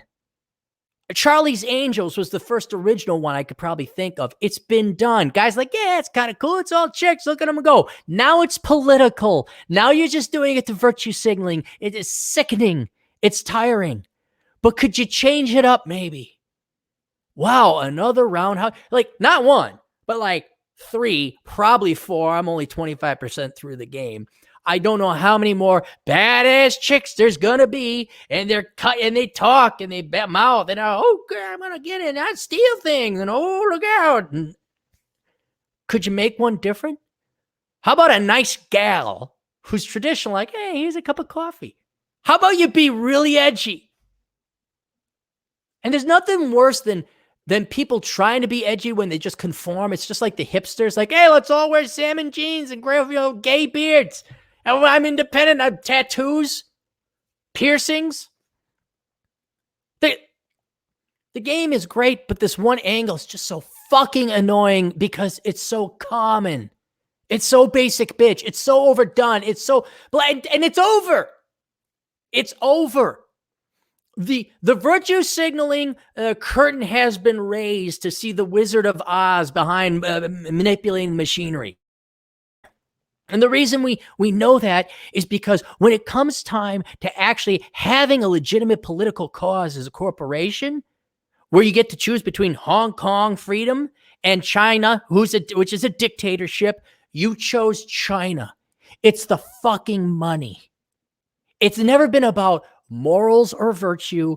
It's always been about the money. I nailed it. Fucking probably a year ago, where I said there's been this infrastructure laid down. We've invested trillions of dollars of programming the millennials and the Gen Zers and some of the Gen Xers with a Marxist leftist to political ideology and religion, and you're just selling to that. You're selling to team socialism. Might as well wear fucking jerseys with the star and sickle on it with their fucking names on the back because they belong to team socialism. That's all they got in their life, and you're selling it to them until there's an actual tyrannical dictatorship oppressing a legitimately free people, then you fucking amoral scumbags go with the fucking dictator because it's about the money. And now, and here comes 2K. I'm gonna make all the NPCs women. Aren't we edgy? It's like, shut up. Hipsterdom is so Brooklyn circa 2006. Go the fuck away. And I got the game. I spent the money. I enjoy playing it, but I've actually had to sit it down a couple times. Because it's anytime you make it to another board, you go, you got to travel to this town, this city, this place. Our contact will be. They're like, I wonder if it's going to be a sassy talking broad, and oh my god, it is. Like, did I get to the save point? Click off. Now I'm going to go listen to the great one because it'd be depressing and sad and suicidal because it's going to be putting me in a less pissed off mood. So I just want to warn you guys about that board. I don't know. It's so sad. Borderlands game was so cool. It was so simple. But now I think I'm going to give up on board. I'm going to give up on 2K because you just can't. Can I just have fun? Politics-free fun. Chad, do you want to have politics-free fun? Would you like, do you think in order to have fun, you need politics in it? Because what's fun without politics, right? I think if you ain't woke, then you ain't going broke or some shit like that. I know when I'm having sex, I always like to bring politics into it. I know that. Oh, that's so kinky. Tell me more. What did I miss? Were you upset about something? Borderlands. I'm very upset. I paid $60 for a game of a series that I like. And all the NPCs are literally roundhouse kicking chick cops. Oh, because all of them. There are no men. It's so they're selling out too. Everybody's selling out. It was kind of funny because the game is fun to play. It's the exact same as the previous two, so it's great to play. And kind of like all women, now when I'm getting to the NPCs, they start talking. I just want to put a mute, and I mute them. Then it's okay. That's like I'm kidding. NPCs. Only 65% of NPCs, non-player characters. Oh, I know. Yeah, I missed that meme. That was fun. Yeah. Well, it looks like there's more super chats, like 3 or 4. Yeah, I got Atham. Yeah, there we go. Ching chong chang. No. I was trying to read it. No. Darius for $5. No. Wait, we could do Irish jokes. Who's calling you now? It's my mom. Keep going. Just one. Yeah, that's a standard. I like the really scathing Irish jokes then. Cynic and Chief for $2. Thanks. I was going to get Borderlands 3. Now, no. Good. I'm glad. Hey, at least I made it neutral. I made it neutral to 2K. Cynic, how about this? Let me do you a favor. I'll mail you the game. It's fun to play, but quite literally, anytime you go to a cutscene, put it on mute. It is what? No, how much did it cost? I was curious. $60. Is that normal for a video? For a new AAA game, yeah. And normally I don't buy it. It is and it's not, because if you get a good game, and Borderlands has been a very good series, you'll get 50, 60, even 100 hours playing time out of it. So you're talking, you can get it down below $1 an hour for entertainment. But this one is, it's fun to play, but yeah, just put the NPCs on mute. That's what you got to do with Borderlands 3. And you're not missing anything except high blood pressure. Yeah, I never did get into the video game thing. I feel like I missed out on some stuff. Yeah, go get a video game. There's some way to relax. The only time I had it was a Nintendo in like 1989. Get a Nintendo. Where are we at? Young Sykes. That's the reason. It's the reason why I didn't buy Borderlands 3. Well, cool. All right, now we know. Yeah. Now we know you shouldn't have bought it. Look, all you woke motherfuckers over in the fun industry. Should we just call it that? The fun industries, movies, television, video games, music, concert. Go get woke, because people like me who reach out to at least a couple thousand people will cost you way more. It's like I just got fucked in the ass. It's like, can I, I like a pizza. It's like, well, this one piece has a fly on. It's like, fuck off. Just fuck. I told my mom I'm doing a podcast. Does she understand what that is? She knows what this is. So I'm like, hey, let's talk later. So what does she do but text me question after question? I'm going to text your ma. Just be like, stop bothering me. Let me see if I can find your ma. I'll take a picture of this so she can see it. And then she'll have a lot of questions. There. Oh wait, we don't see my face. Hang on. She's gonna see that young Sykes comment. Yeah. Oh, that's fine. All right, now I'll text this to Mrs. Elkins. And then you're gonna have a lot of questions to answer. I think this will do the trick. Anything to confuse you and make your let's go. What do I got on under Mrs. Elkins? You know, too? That'd be funny. I've never met anyone with my same last name. No. I'm trying to figure out how I have her under. Connie. I don't have her number. You do. You guys have texted before. We have, but it could have been. Maybe I don't have it. Ah, well, don't worry about it. Can you text me your mom's number after this? I'll send it to her. Text it to you right now. I think Dre had one there. Dre has one, and it's not a racial joke, so that's good. You gonna read it or you text it? Well, I was just texting you the number. God, you're a teenage girl with your phone. Or old mother who texts a lot. $5. There's a 37-year-old woman in my general psychology class talking about wanting to have kids. You know what? When I was, let me tell you something about this. Oh, hey, I just want to point out, this is time to enjoy the show. Not this show. I'm talking the show. The metaphorical show of the United States where the leftists and the femmies, now they get to come up. And so continue on. So, I've talked about it on this show and I've told you about it. I'm not really active in this anymore, but I was active on those dating apps. You can name it. I might have given it a try, or I did give it a try. And I just could never figure out, it always lists whether you want to have kids or not on these things. Mm-hmm. And for the life of me, I could never figure out how women from the ages of like 37 to 45 would say, do you want children? And it would say someday. Like, you're 41 years old. What do you mean someday you want to have kids? That makes sense. The thing I still can't get over, because I've met smart women. I've known them. They're there.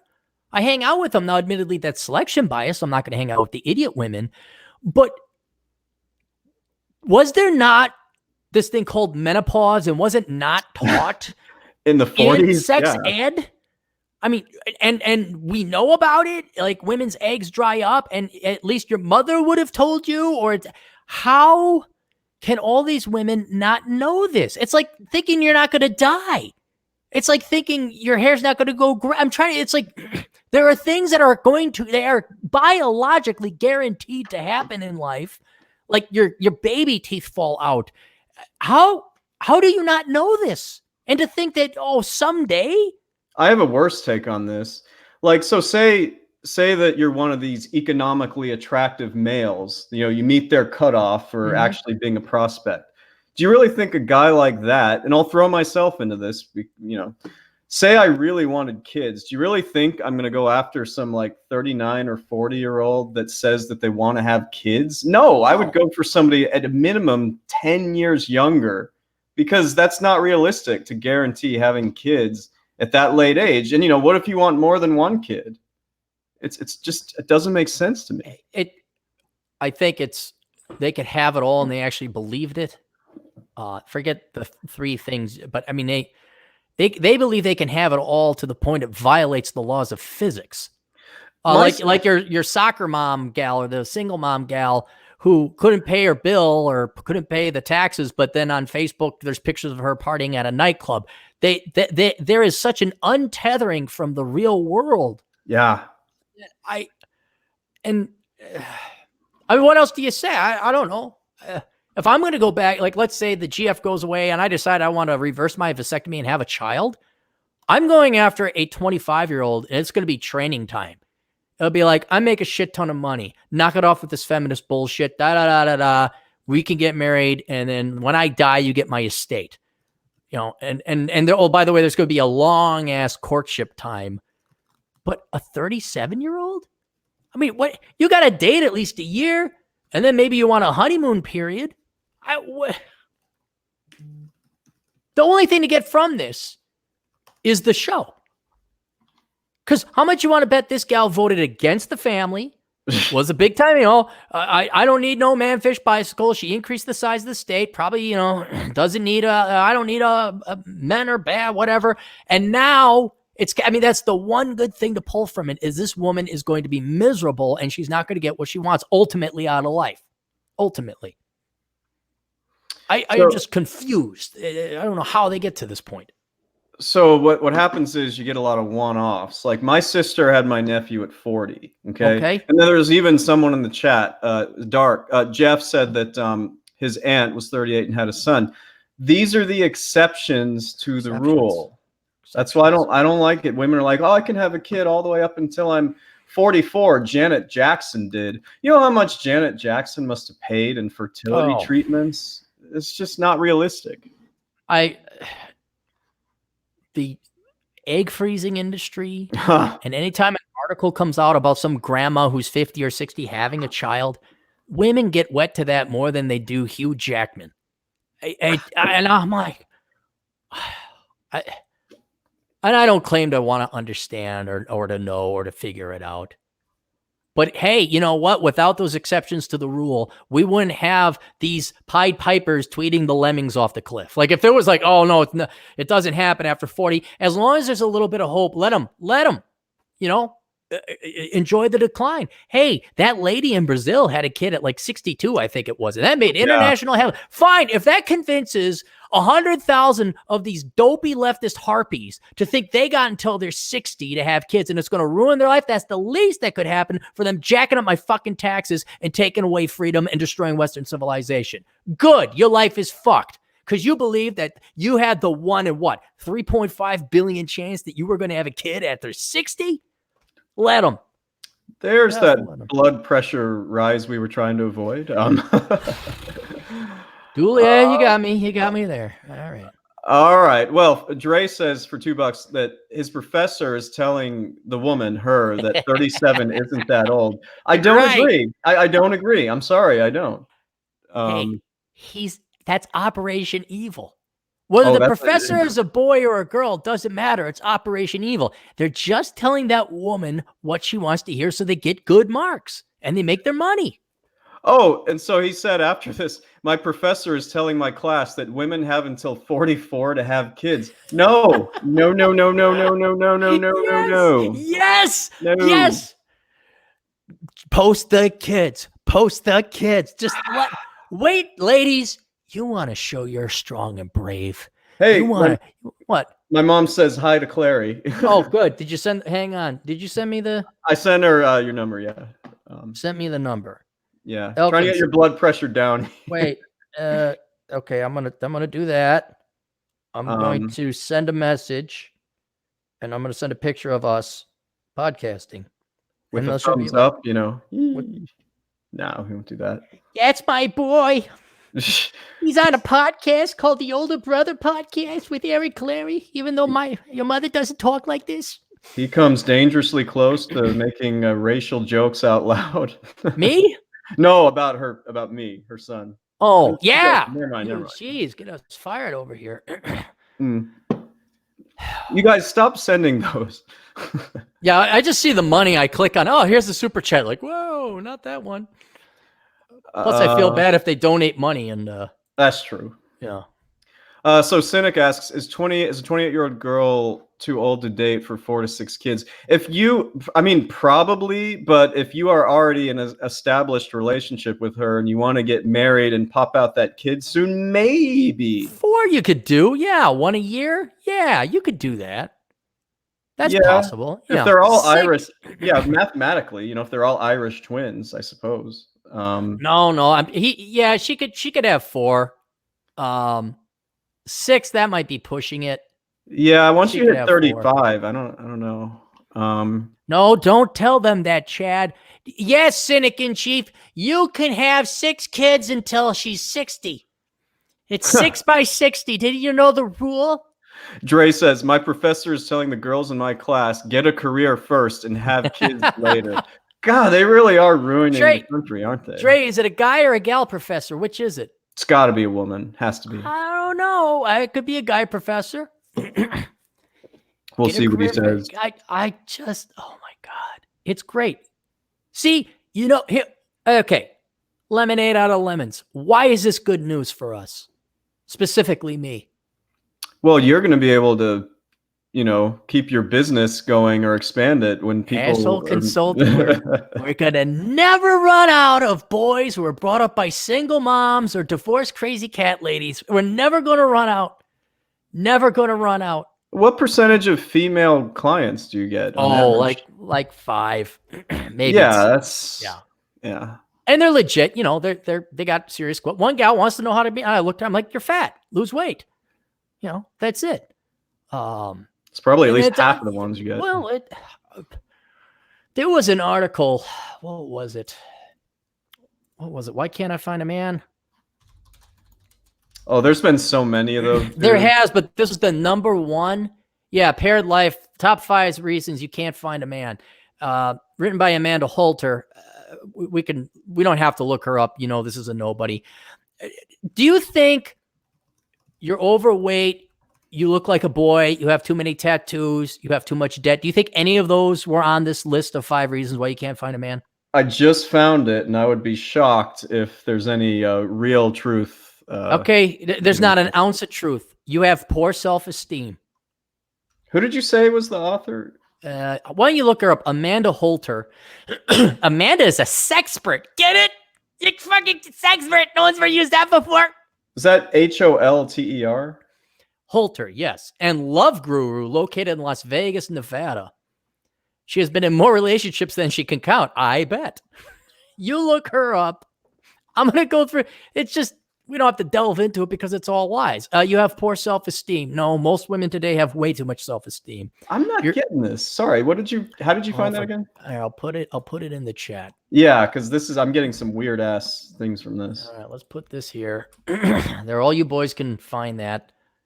There it is. Okay. Yep. Okay. You have poor self-esteem. No. You're emotionally unavailable. No. You're a drama queen. That might be legit.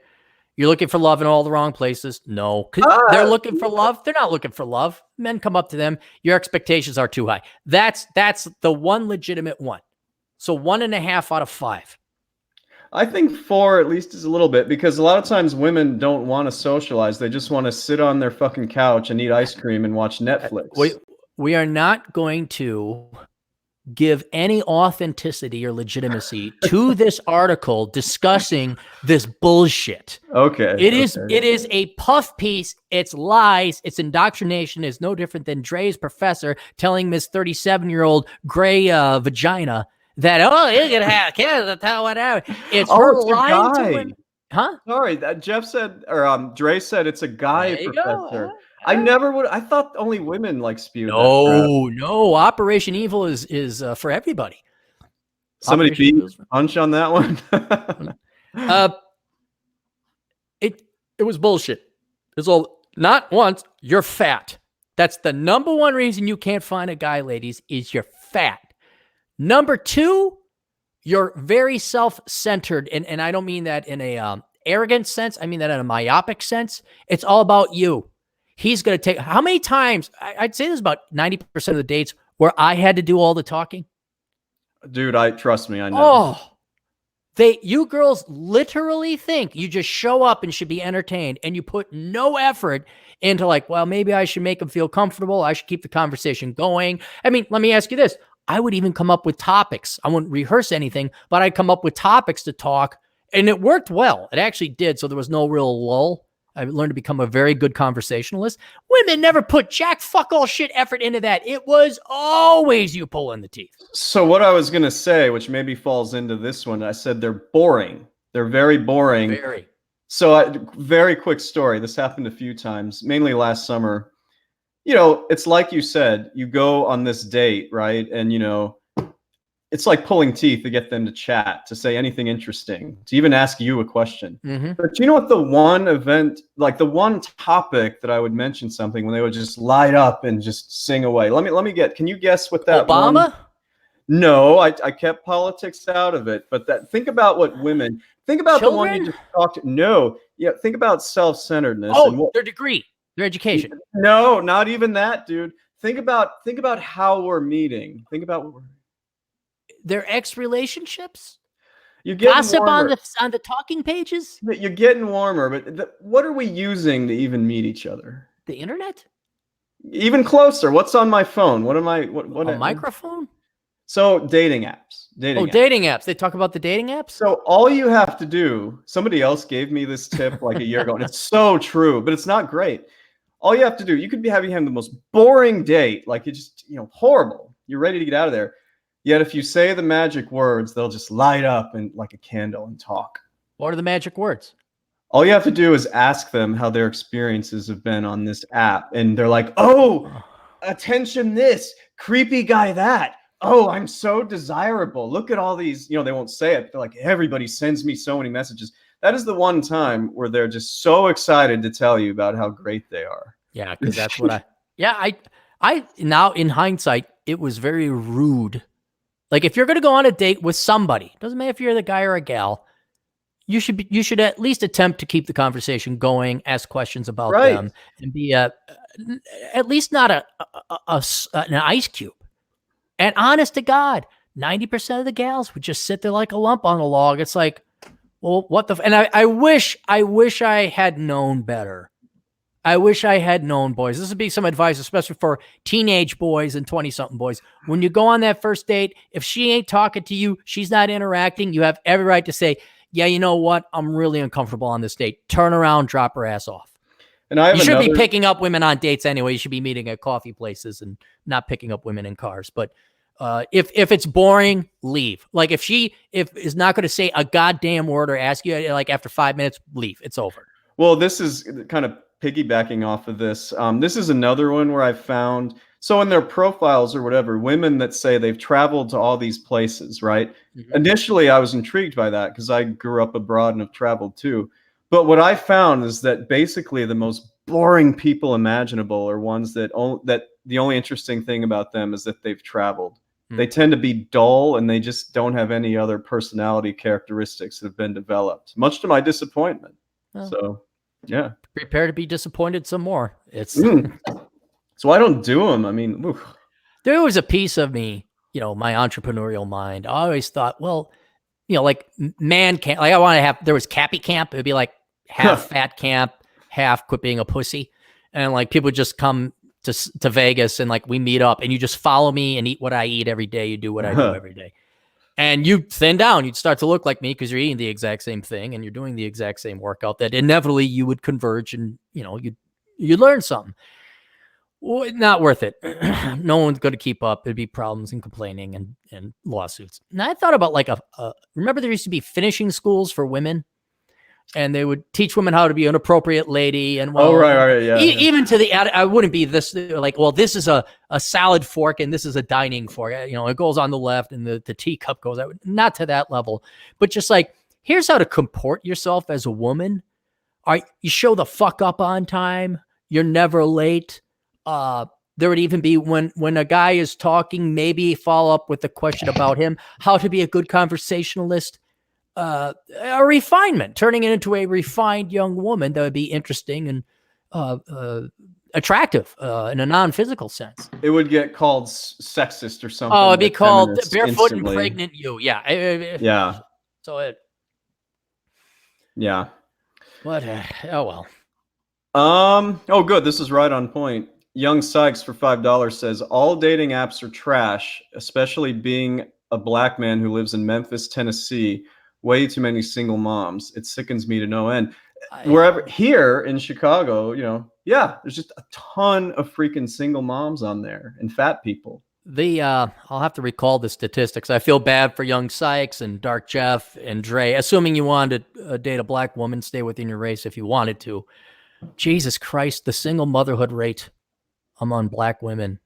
I mean, it's the highest. It's the highest. But white women have caught up. They're getting there. Yeah, I mean, they haven't caught up, but it's good. All women are starting to have kids out of wedlock and get divorced and be single mothers. I mean, it's maybe the blacks had the largest market at one time, but it is full free market competition now for the single mom market. It will, 100%, that's all you can go. And if you look at the chart and the data, everyone's skyrocketing to it at a 45-degree angle. Guess whose friends and family give him shit for refusing to even consider dating a single mom? Would it be yours? Would be mine. Well, how about a dowry then, Mr. Dad of single mom? No, seriously. Dowry. Oh, you're a single mom? So you fucked up? Huh, how much money your dad got? What's he going to pay me to take on this fucking liability? Oh, the best, man. Another real quick story. I know I'm telling too many of these. I've got nothing else to do. We're good. Well, this was definitely last fall. I remember it was getting colder. There was some good-looking woman on there, and we were chatting for a week or two, whatever. So I go to meet her, seemed like a good idea. She did not say anything in her profile about having a child. In fact, I think she put like no kids. So you already know the end of this story. Yeah, I know. So yeah. That was about when I gave up. I'm like, nope, I ain't playing. Yeah. What's really sad for a lot of guys, and the math is going to work this way, is just to get to even. Now, if you start trades, STEM, blah, blah, blah, but for the average guy out there, you're going to waste your time in college. The jobs aren't that great. You're going to be underemployed. You're not going to have the money to actually support a family. So that by the time you do make the money to actually support a family, or most men, you're going to be well into your 30s. But by that time, your cohort already have kids. Well, women, they already got kids. Yeah. So by the time you could actually be a good nuclear stable father, Ward Cleaver type of dad, there ain't any untainted women. There's no qualified women to be wife because they all got some other guy's kids. Holy shit. Wow, look at that from Rage. All right, so Young Sykes, he says... I was going to say, you saw that too. Yeah, I just saw that. I'm getting Pokeball. 70%. 70%. Yeah, and I think white women are 40-something%. Hang on. So basically 3 out of every 4 black women who have children are single mothers, almost. Or they're born out of wedlock. It depends, because you could have been married, had the kid, did it the right way, then get divorced. I said black, white, Hispanic. It depends on the search term. Women, single moms. Single motherhood, yeah. Yeah, that's children and single. Yeah, I'll see. But if you're a kid, you're not going to have kids, and if you're a grandparent, you're not in this market. Children in single parent families by race in the United States. So 2017, American Indian, it's 54%. Asian Pacific Islander, 15%. Black or African American, 65%. Hispanic or Latino, 41%. Non-Hispanic white, 24%. I find that hard to believe. It's higher than that. It's got to be higher. Yeah, that's not right. It could be these children. Now, single parent. Okay, let's say the mom remarries. You're no longer in a single parent. So this does not include kids that have step parents. See what I'm saying? Yeah. So that's probably 2 races or more, 41. Total, a third. Yeah, see, that's the thing with statistics, that you got to really get down to the nitty-gritty and find out what you're measuring. Yeah. But it's not acceptable. It's not acceptable. Absolute not decline acceptable. of civilization that this shit. They don't have fathers, and you know what that means. I have another man's kid. Date me. Go fuck yourself. It takes a real man to date a single mother. You're not a real man. You can't Not a handle man. Okay, go get your check. All right, here's Ray John. Thanks, Ray John. Dude, that is too much. I'm sorry I keep making fun of you. That is an awesome... well, we like Ray John. That's why we make fun of him, yeah. It's just those earlier questions were funny from previous episodes. All right, let's read them. Let's read this. This is a good lesson, though, by the way, and I appreciate the donation. I was about to fight this sucker who was mouthing me off. I didn't want to get a criminal record over some guy causing trouble. I definitely could have taken him on. Was it smart to walk away? Should I defend myself from guys like him if it's justified? Absolutely. I've written about this in The Black Man's Guide Out of Poverty and Bachelor Pad Economics, because a big problem all men face is, especially when you're younger, is your testosterone and your pride. And you can have, it's happened to me. You have every right. It's going to happen to every guy. You're going to have every right. Some dickhead's going to be drunk or he's just going to be a prick, and you have every right to beat the shit out of him. If you do, you're going to jail. And if you're in jail, now you got a criminal record. Even if it's something like it's not, let's say it's misdemeanor, all right, and you don't even do jail time. All right, if it's on the record, now you can't apply for a whole host of government positions like FBI, Secret Service, where you got to have a squeaky clean record. And guys, I know, man, I've been there because I was the small guy. I had the right to grab baseball bats and bludgeon people from behind. You can't. You just walk away. You don't even get in those situations, you know? If a guy, now if they're threatening your girlfriend or your wife or your little kids or whatever, that's a different thing. But if it's all pride, walk away. Yeah. Just walk away. Because here's the thing. Those guys will end up in jail and they will be fucked. Imagine they almost like got an STD that if you punch them, you get it. All right? Because they're going to have a criminal record. They obviously don't have a life. You have a future. They have no future. If you wrestle with these guys, now you're tainted as well. And now you don't have a future, or it's not as good as it could be. You're going to have less opportunities. I know it fucking sucks, but you have to walk away from these dicks. Even if you don't have anything, like I got nothing to lose. No. You got your future. If you don't have now, you got a criminal record. Well, okay, maybe it's different. Then maybe you could go ahead. But no, man, if you're going to college, you're going to go in the military, you want to become a cop, that's a lot of professions. Fire department, medic. A lot of schools won't take you if you're a felon. Just don't even, man. Just don't even. So however you feel about him, everybody in the chat or whatever, I watch Coach Red Pill's videos, and he has this saying, which I think is really good.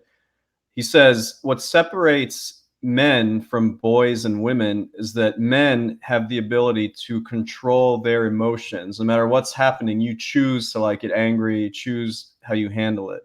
Right. And I think there's a lot of truth in that, I think. There is.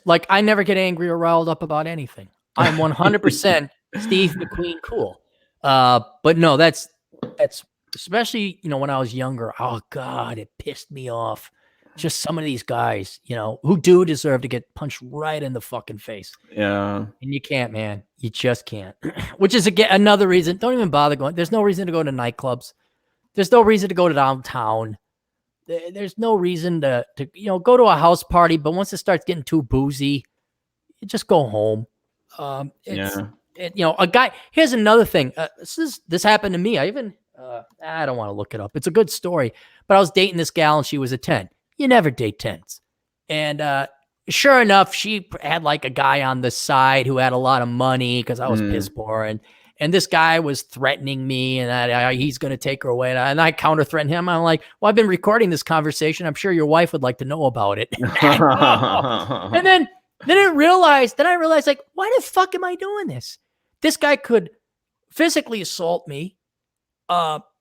He was a lawyer. He could have sued me for some bullshit or another. Who knows? I mean, you're your own lawyer. You can come up with. And she was a Kuantahaha. She was a grade A Kuantahaha. And I walked away like, let them have each other. Here's my girlfriend. This pain in the ass who's not loyal to me. And here, take her. This drama queen who has a bunch of guys surrounding. Guys they'll go around a good looking gal, but they'll stay around if she's giving them something. And it could just be something as simple as attention. It may not even be that they're fucking. Doesn't matter. Get rid of the girl. Hey, have fun with her. You go fight everybody else. You fight the guy that's got a little bit more money than you. I'm out of here. And so, yeah, don't ever, no, you did absolutely fine there, Ray John. Sometimes you have to eat a little shit, you know, you're seething, especially if something's done in front of people, you know, and you want to punch somebody, you got to control it. Sucks. It's not even dude, who cares if it's in front of who cares? Especially at that age. Everyone's a douche at that age. College, 20-something at a party and a nightclub, fuck it. Walk away. Listen to the Clary podcast. Pay us $100 Canadian. Pay us $100 Canadian. Thanks, Ray John. I appreciate it. Yeah, really. That's amazing. Why'd you wait till Chad was here? Why couldn't you wait till I was just soloing it? Now I got to split it with I don't know. He might not have come if I weren't here. So. Yeah. Oh, hang on. You like it when I remove the... There we are. Hang on. You want to take a break? I got to go gargle with some mouthwash. I do have an article I want to... Oh, before I go, did you look up that gal, something Holter? Yeah, I've got it in front of me. What's the breakdown? Nobody has Twitter followers of 2,000, writes this, writes that. Seen, published, award-winning author of book we've never heard of, doctorate in English. No, it says Amanda is a sexpert and love guru located in Las Vegas. Oh, that means you get to meet her someday. Oh, good, yeah. This is great. She has been in more relationships than I read that. Count. Oh, you saw that already. Yeah, okay. what? No, does she have a LinkedIn profile? I thought you were going to Google stalk her. I am. So I click on that. Ooh, there's a contact form for her. Don't contact. We don't want to bother. I'm not. You look up. Find a. Yeah, let me take a look at this. Gargle. Guys, I'm going to sing. I won't sing. Don't worry. We'll have a house party and don't need nobody. Any of you guys like country music? Probably not. Damn, this girl, this Amanda Holter, whatever her name is, there's no LinkedIn for her. Jeez, she's really obscure for somebody who's a sexpert who's ridden the cock carousel. All right, what we got? I couldn't find anything from LinkedIn, and I'm still looking around. I don't even see. She's only written Amanda Holter. It looks like she's only written one article. This one. Okay, if you're a sexpert, don't you think you should have like a little bit of a bigger social following? It's weird. Maybe people hate that term so much that they don't take her seriously. Oh, followers. This author has 0 followers. This is literally somebody who wrote one article and that's it. Called herself a sexpert. Sexpert. Let me look up Amanda Holter, sexpert. Amanda the sexpert. Ugh, what guy would date a sexpert? The account doesn't exist on Twitter. All right. Exactly. Maybe an alias. Amanda Holter.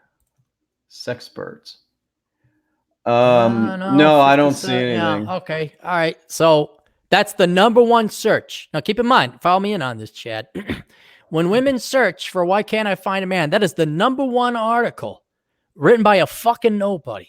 How the hell did it get that high? Who knows? They have the right SEO optimization. Maybe they hired Nick Schulander to do the SEO optimization on it. But that's the shit that women, garbage in, garbage out. They go, I just don't have enough self-esteem. Maybe that's why they're so like moxie powerful. They're already arrogant and bragging, but they don't have enough self-esteem. So they turn it up to 15 and now they're really fucking annoying. Dude, it took us 30 seconds to find the real answer. It's 1, you're fat.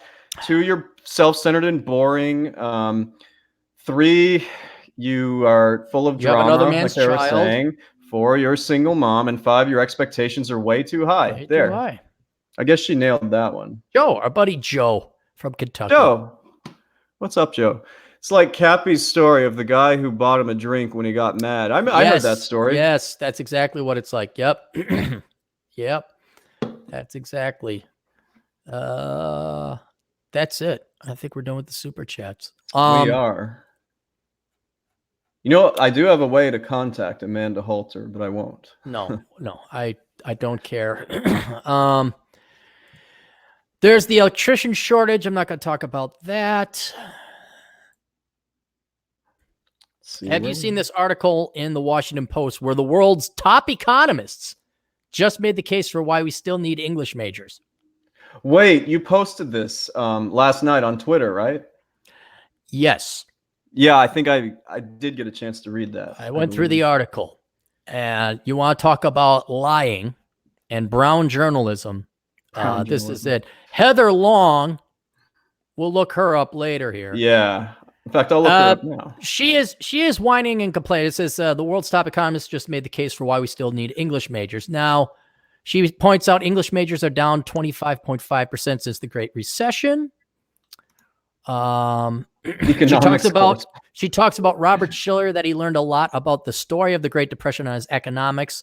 So her theme is that it's narrative economics, where you have to tell stories to learn about economics. And that's why English is very important, so you can teach stories, because that's almost as important as being an economist or a programmer or a surgeon. She then, now here, top economists. Schiller didn't say go major in English. All right? I agree with Schiller. He didn't say that. He just wrote a book, Narrative Economics, that you learn better when you're telling stories. He didn't say go major in English. I guarantee you, Schiller just wrote the damn book. Right? Yeah. Then here's how this is where top economists, plural, comes in, and what shows you that she's a liar. This is a liar. Okay? Heather, I'm calling you a liar, and you should be ashamed of yourself, because not only are you lying to yourself for your pride, you're misleading, arguably not millions anymore, because I think people are getting wise by evidence that English has dropped by 25%. But your reach is not going to maybe even get 10 people to major in English. Guess how many Twitter followers she has. We'll get there later, but I'm going to guess it's very low, because she's a nobody. It's actually quite high, but I guess. All right. Well, fine. But it doesn't change the fact she's lying. Schiller isn't alone in wishing there were more storytellers and story analyzers around. Every August, some of the world's top economists gather in Jackson Hole, Wyoming, to discuss how the economy is doing and how they should tweak their models. On the final day of this of events this year, Philip Lowe. You've heard of Philip Lowe? Philip Lowe. That doesn't ring a bell. Have you heard of Robert Schiller? Yes. Okay. Have you heard of Ludwig von Mises? That one I'm not sure about. Okay. Have you heard of Alan Greenspan? Yes. But you haven't heard of Philip Lowe. It doesn't ring a bell. Okay. Well, how is he a top economist then? Top economist. I'm thinking, Robert Rubin, Paul Krugman, even though I disagree with him, top economists. Philip Lowe, right? Head of Australia's central bank, urged his colleagues to spend a little less time on numbers and more time on being good storytellers. It's important we just don't talk about the numbers, coefficients, and rules, but stories that people can understand, Lowe said. Stories about how policies are contributing to economic welfare and the things that really matter to people. Lowe's words struck a nerve, partly because Australia has not had a recession more than 25 years. Did he say anything about going and majoring in English, spending 4 years and $100,000 on a degree in English? Or did he just say we should use stories to convey lessons about economics? He definitely did not tell people to waste your money in majoring in that. You see why I hate these people? You see why I have such contempt for, quote, journalism majors? Yeah. All right. So I'm not going to read through the rest of it. It's bullshit. It's a lie. What do you suppose Miss Heather Long majored in? Oh, it already says. Economics and English. Yeah, I just saw degrees. That. Wellesley College and then Oxford. Yeah, I saw that. You know what's really interesting is if you click on her name, you can see all the other articles she's written for Washington Post. Okay. Let's just say that, it's pretty slanted in one particular direction. I'm just saying economic articles. Yeah. Although I'm on it doesn't matter. My whole point is she's lying. She has a degree in English. She's protecting her pride. How many Twitter followers does she have? So she does have 28,000, but that's because of the Washington Post name. I think when you get there, she worked on CNN. Oh, is that what it was? That's probably where she got it. Yeah, that's probably where she got it. Okay.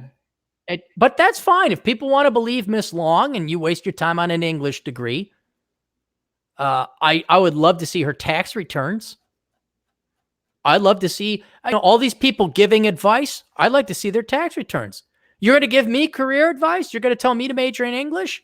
Well, one, you shouldn't look at anyone individual. You should, what does the average English major make? Shit. And you should go with that. But I'd like to see, all right, Miss Billionaire Dollar, do you make $1 million a year writing English shit?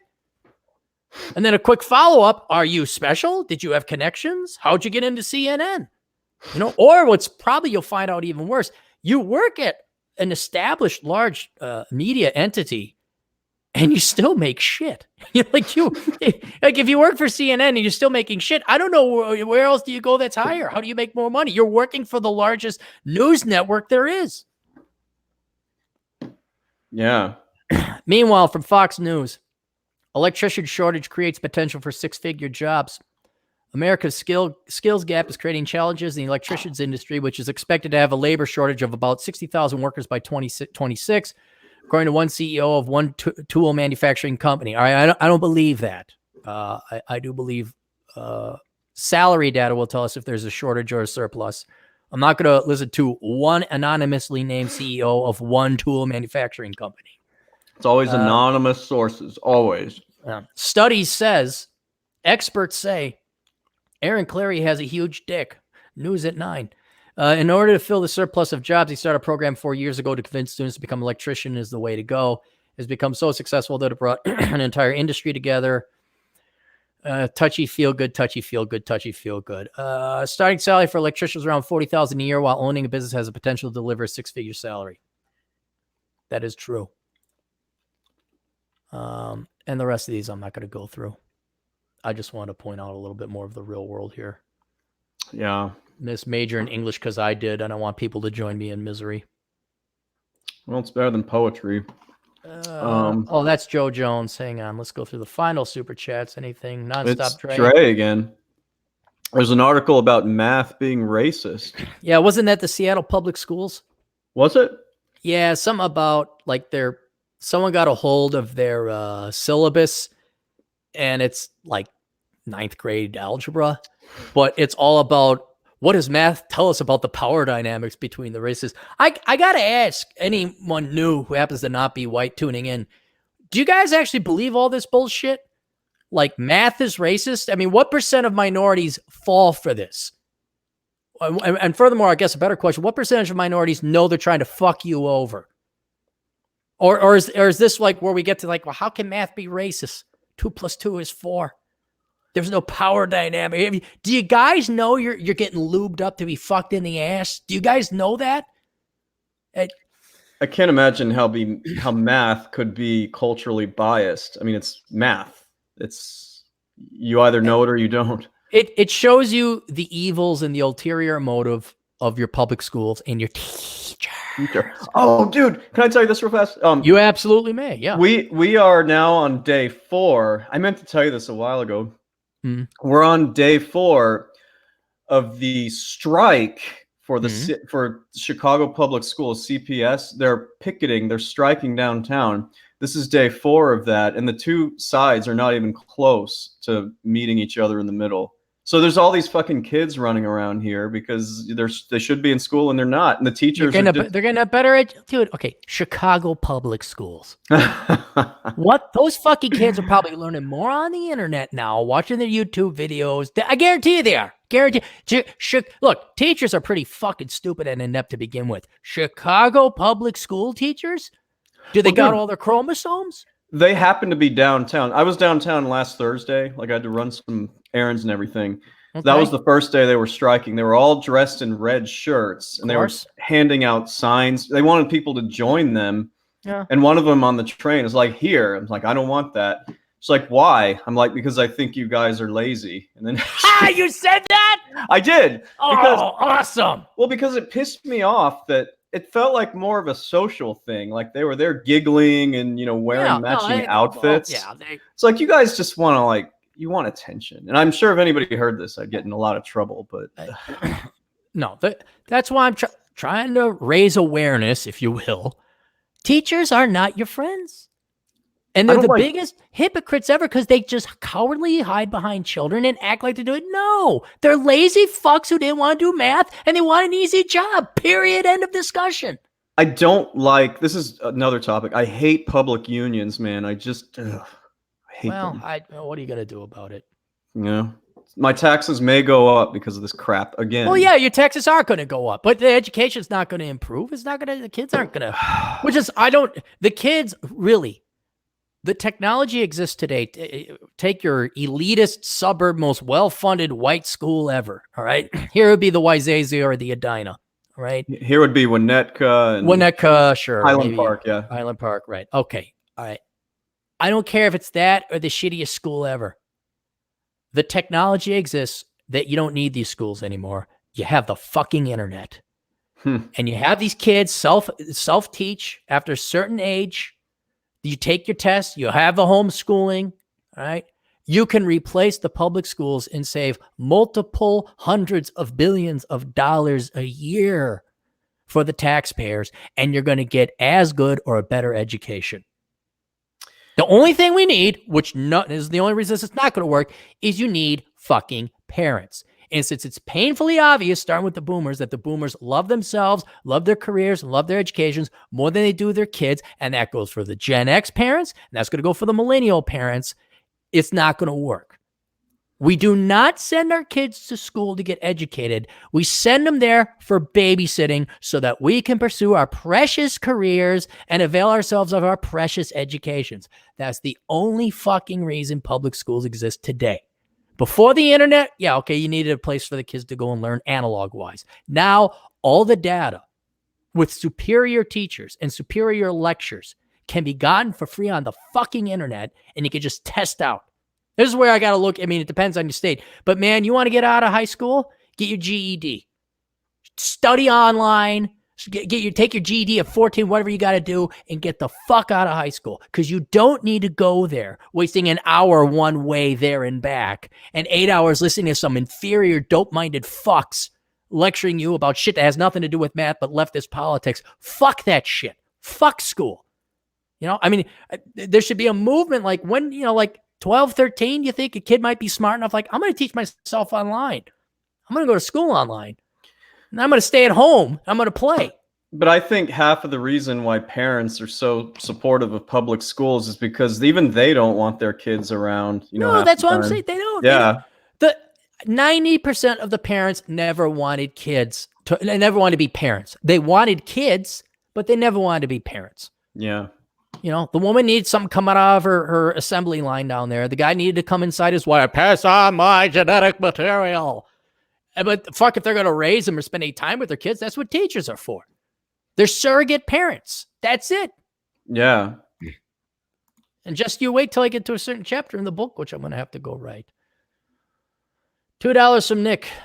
Let's face it. We never cared about the children. I mean... The Democrat Party does not care about blacks. The teachers do not care about the children's. They get it through your head. Here's the thing. You know who cares about you? Nobody? Nobody. And once you figure that shit out, then you're going to start making decisions in the real world.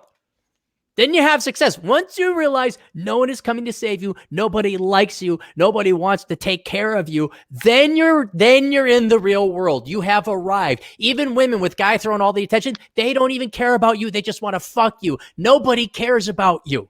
They just want to use you. And the sooner you figure that out, the sooner you're going to be successful and get bounced around in the real world. You know what the most obnoxious chant is, where I know I'm on the opposite side of whoever is spewing this crap. Right. And I heard it all when I was downtown yesterday. Anytime a group is going, hey, yeah, something got to go. Man, you all's got to go. I'm immediately on the opposite side of what they're doing. I don't even have to know what it's about. How smart are those people? I mean, they're certainly not creative. I know that. You want to talk about an IQ of about 85. Who are too stupid to even read Curse of the High IQ. The hey, ho, ho people. It's horrible. Don't go, I don't know. Go hang out at Retardville. Go, don't even talk to me. You're not smart. You're not clever. No, that's that. And you're right. You should, no matter what's got to go, you should not listen to those people. Yeah. Man, Dre, we're taking all your... Thanks, Dre. He better make some money when he graduates. I even teach myself my STEM classes on YouTube. It's probably not a bad idea. I always love think Clary just froze up there. Can you guys hear me? Hello? If you guys, okay, I think it's just me on here. You want me to sing? Is that a yes for singing? All right. Tall and tan and young. Oh, you're back. I was about to sing. When you were in college, could your teacher say, we don't care if you show up for class as long as you pass your test and hand in the homework, you're fine?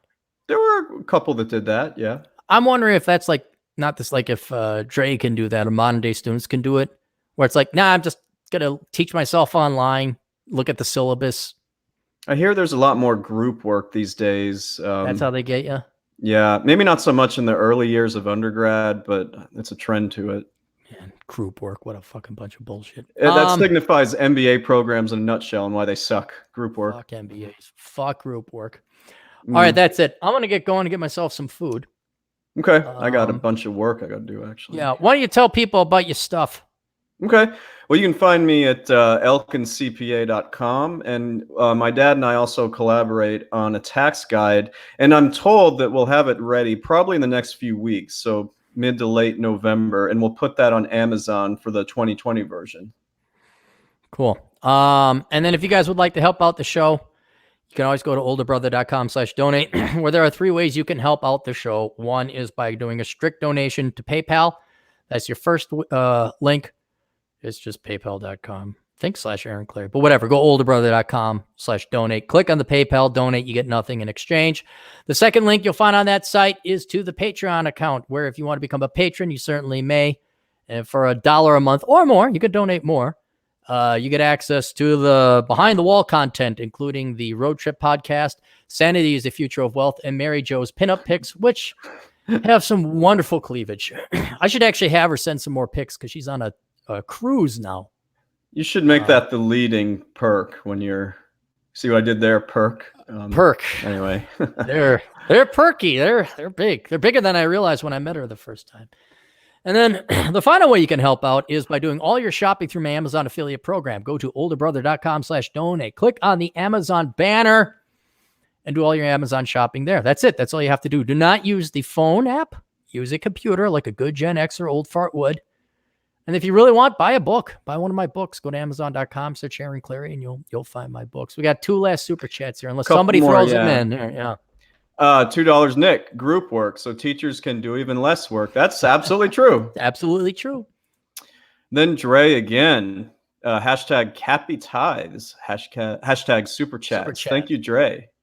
Thanks, Dre. All right, we're out of here. We'll see you guys later. Chad, take us out appropriately. Toodles.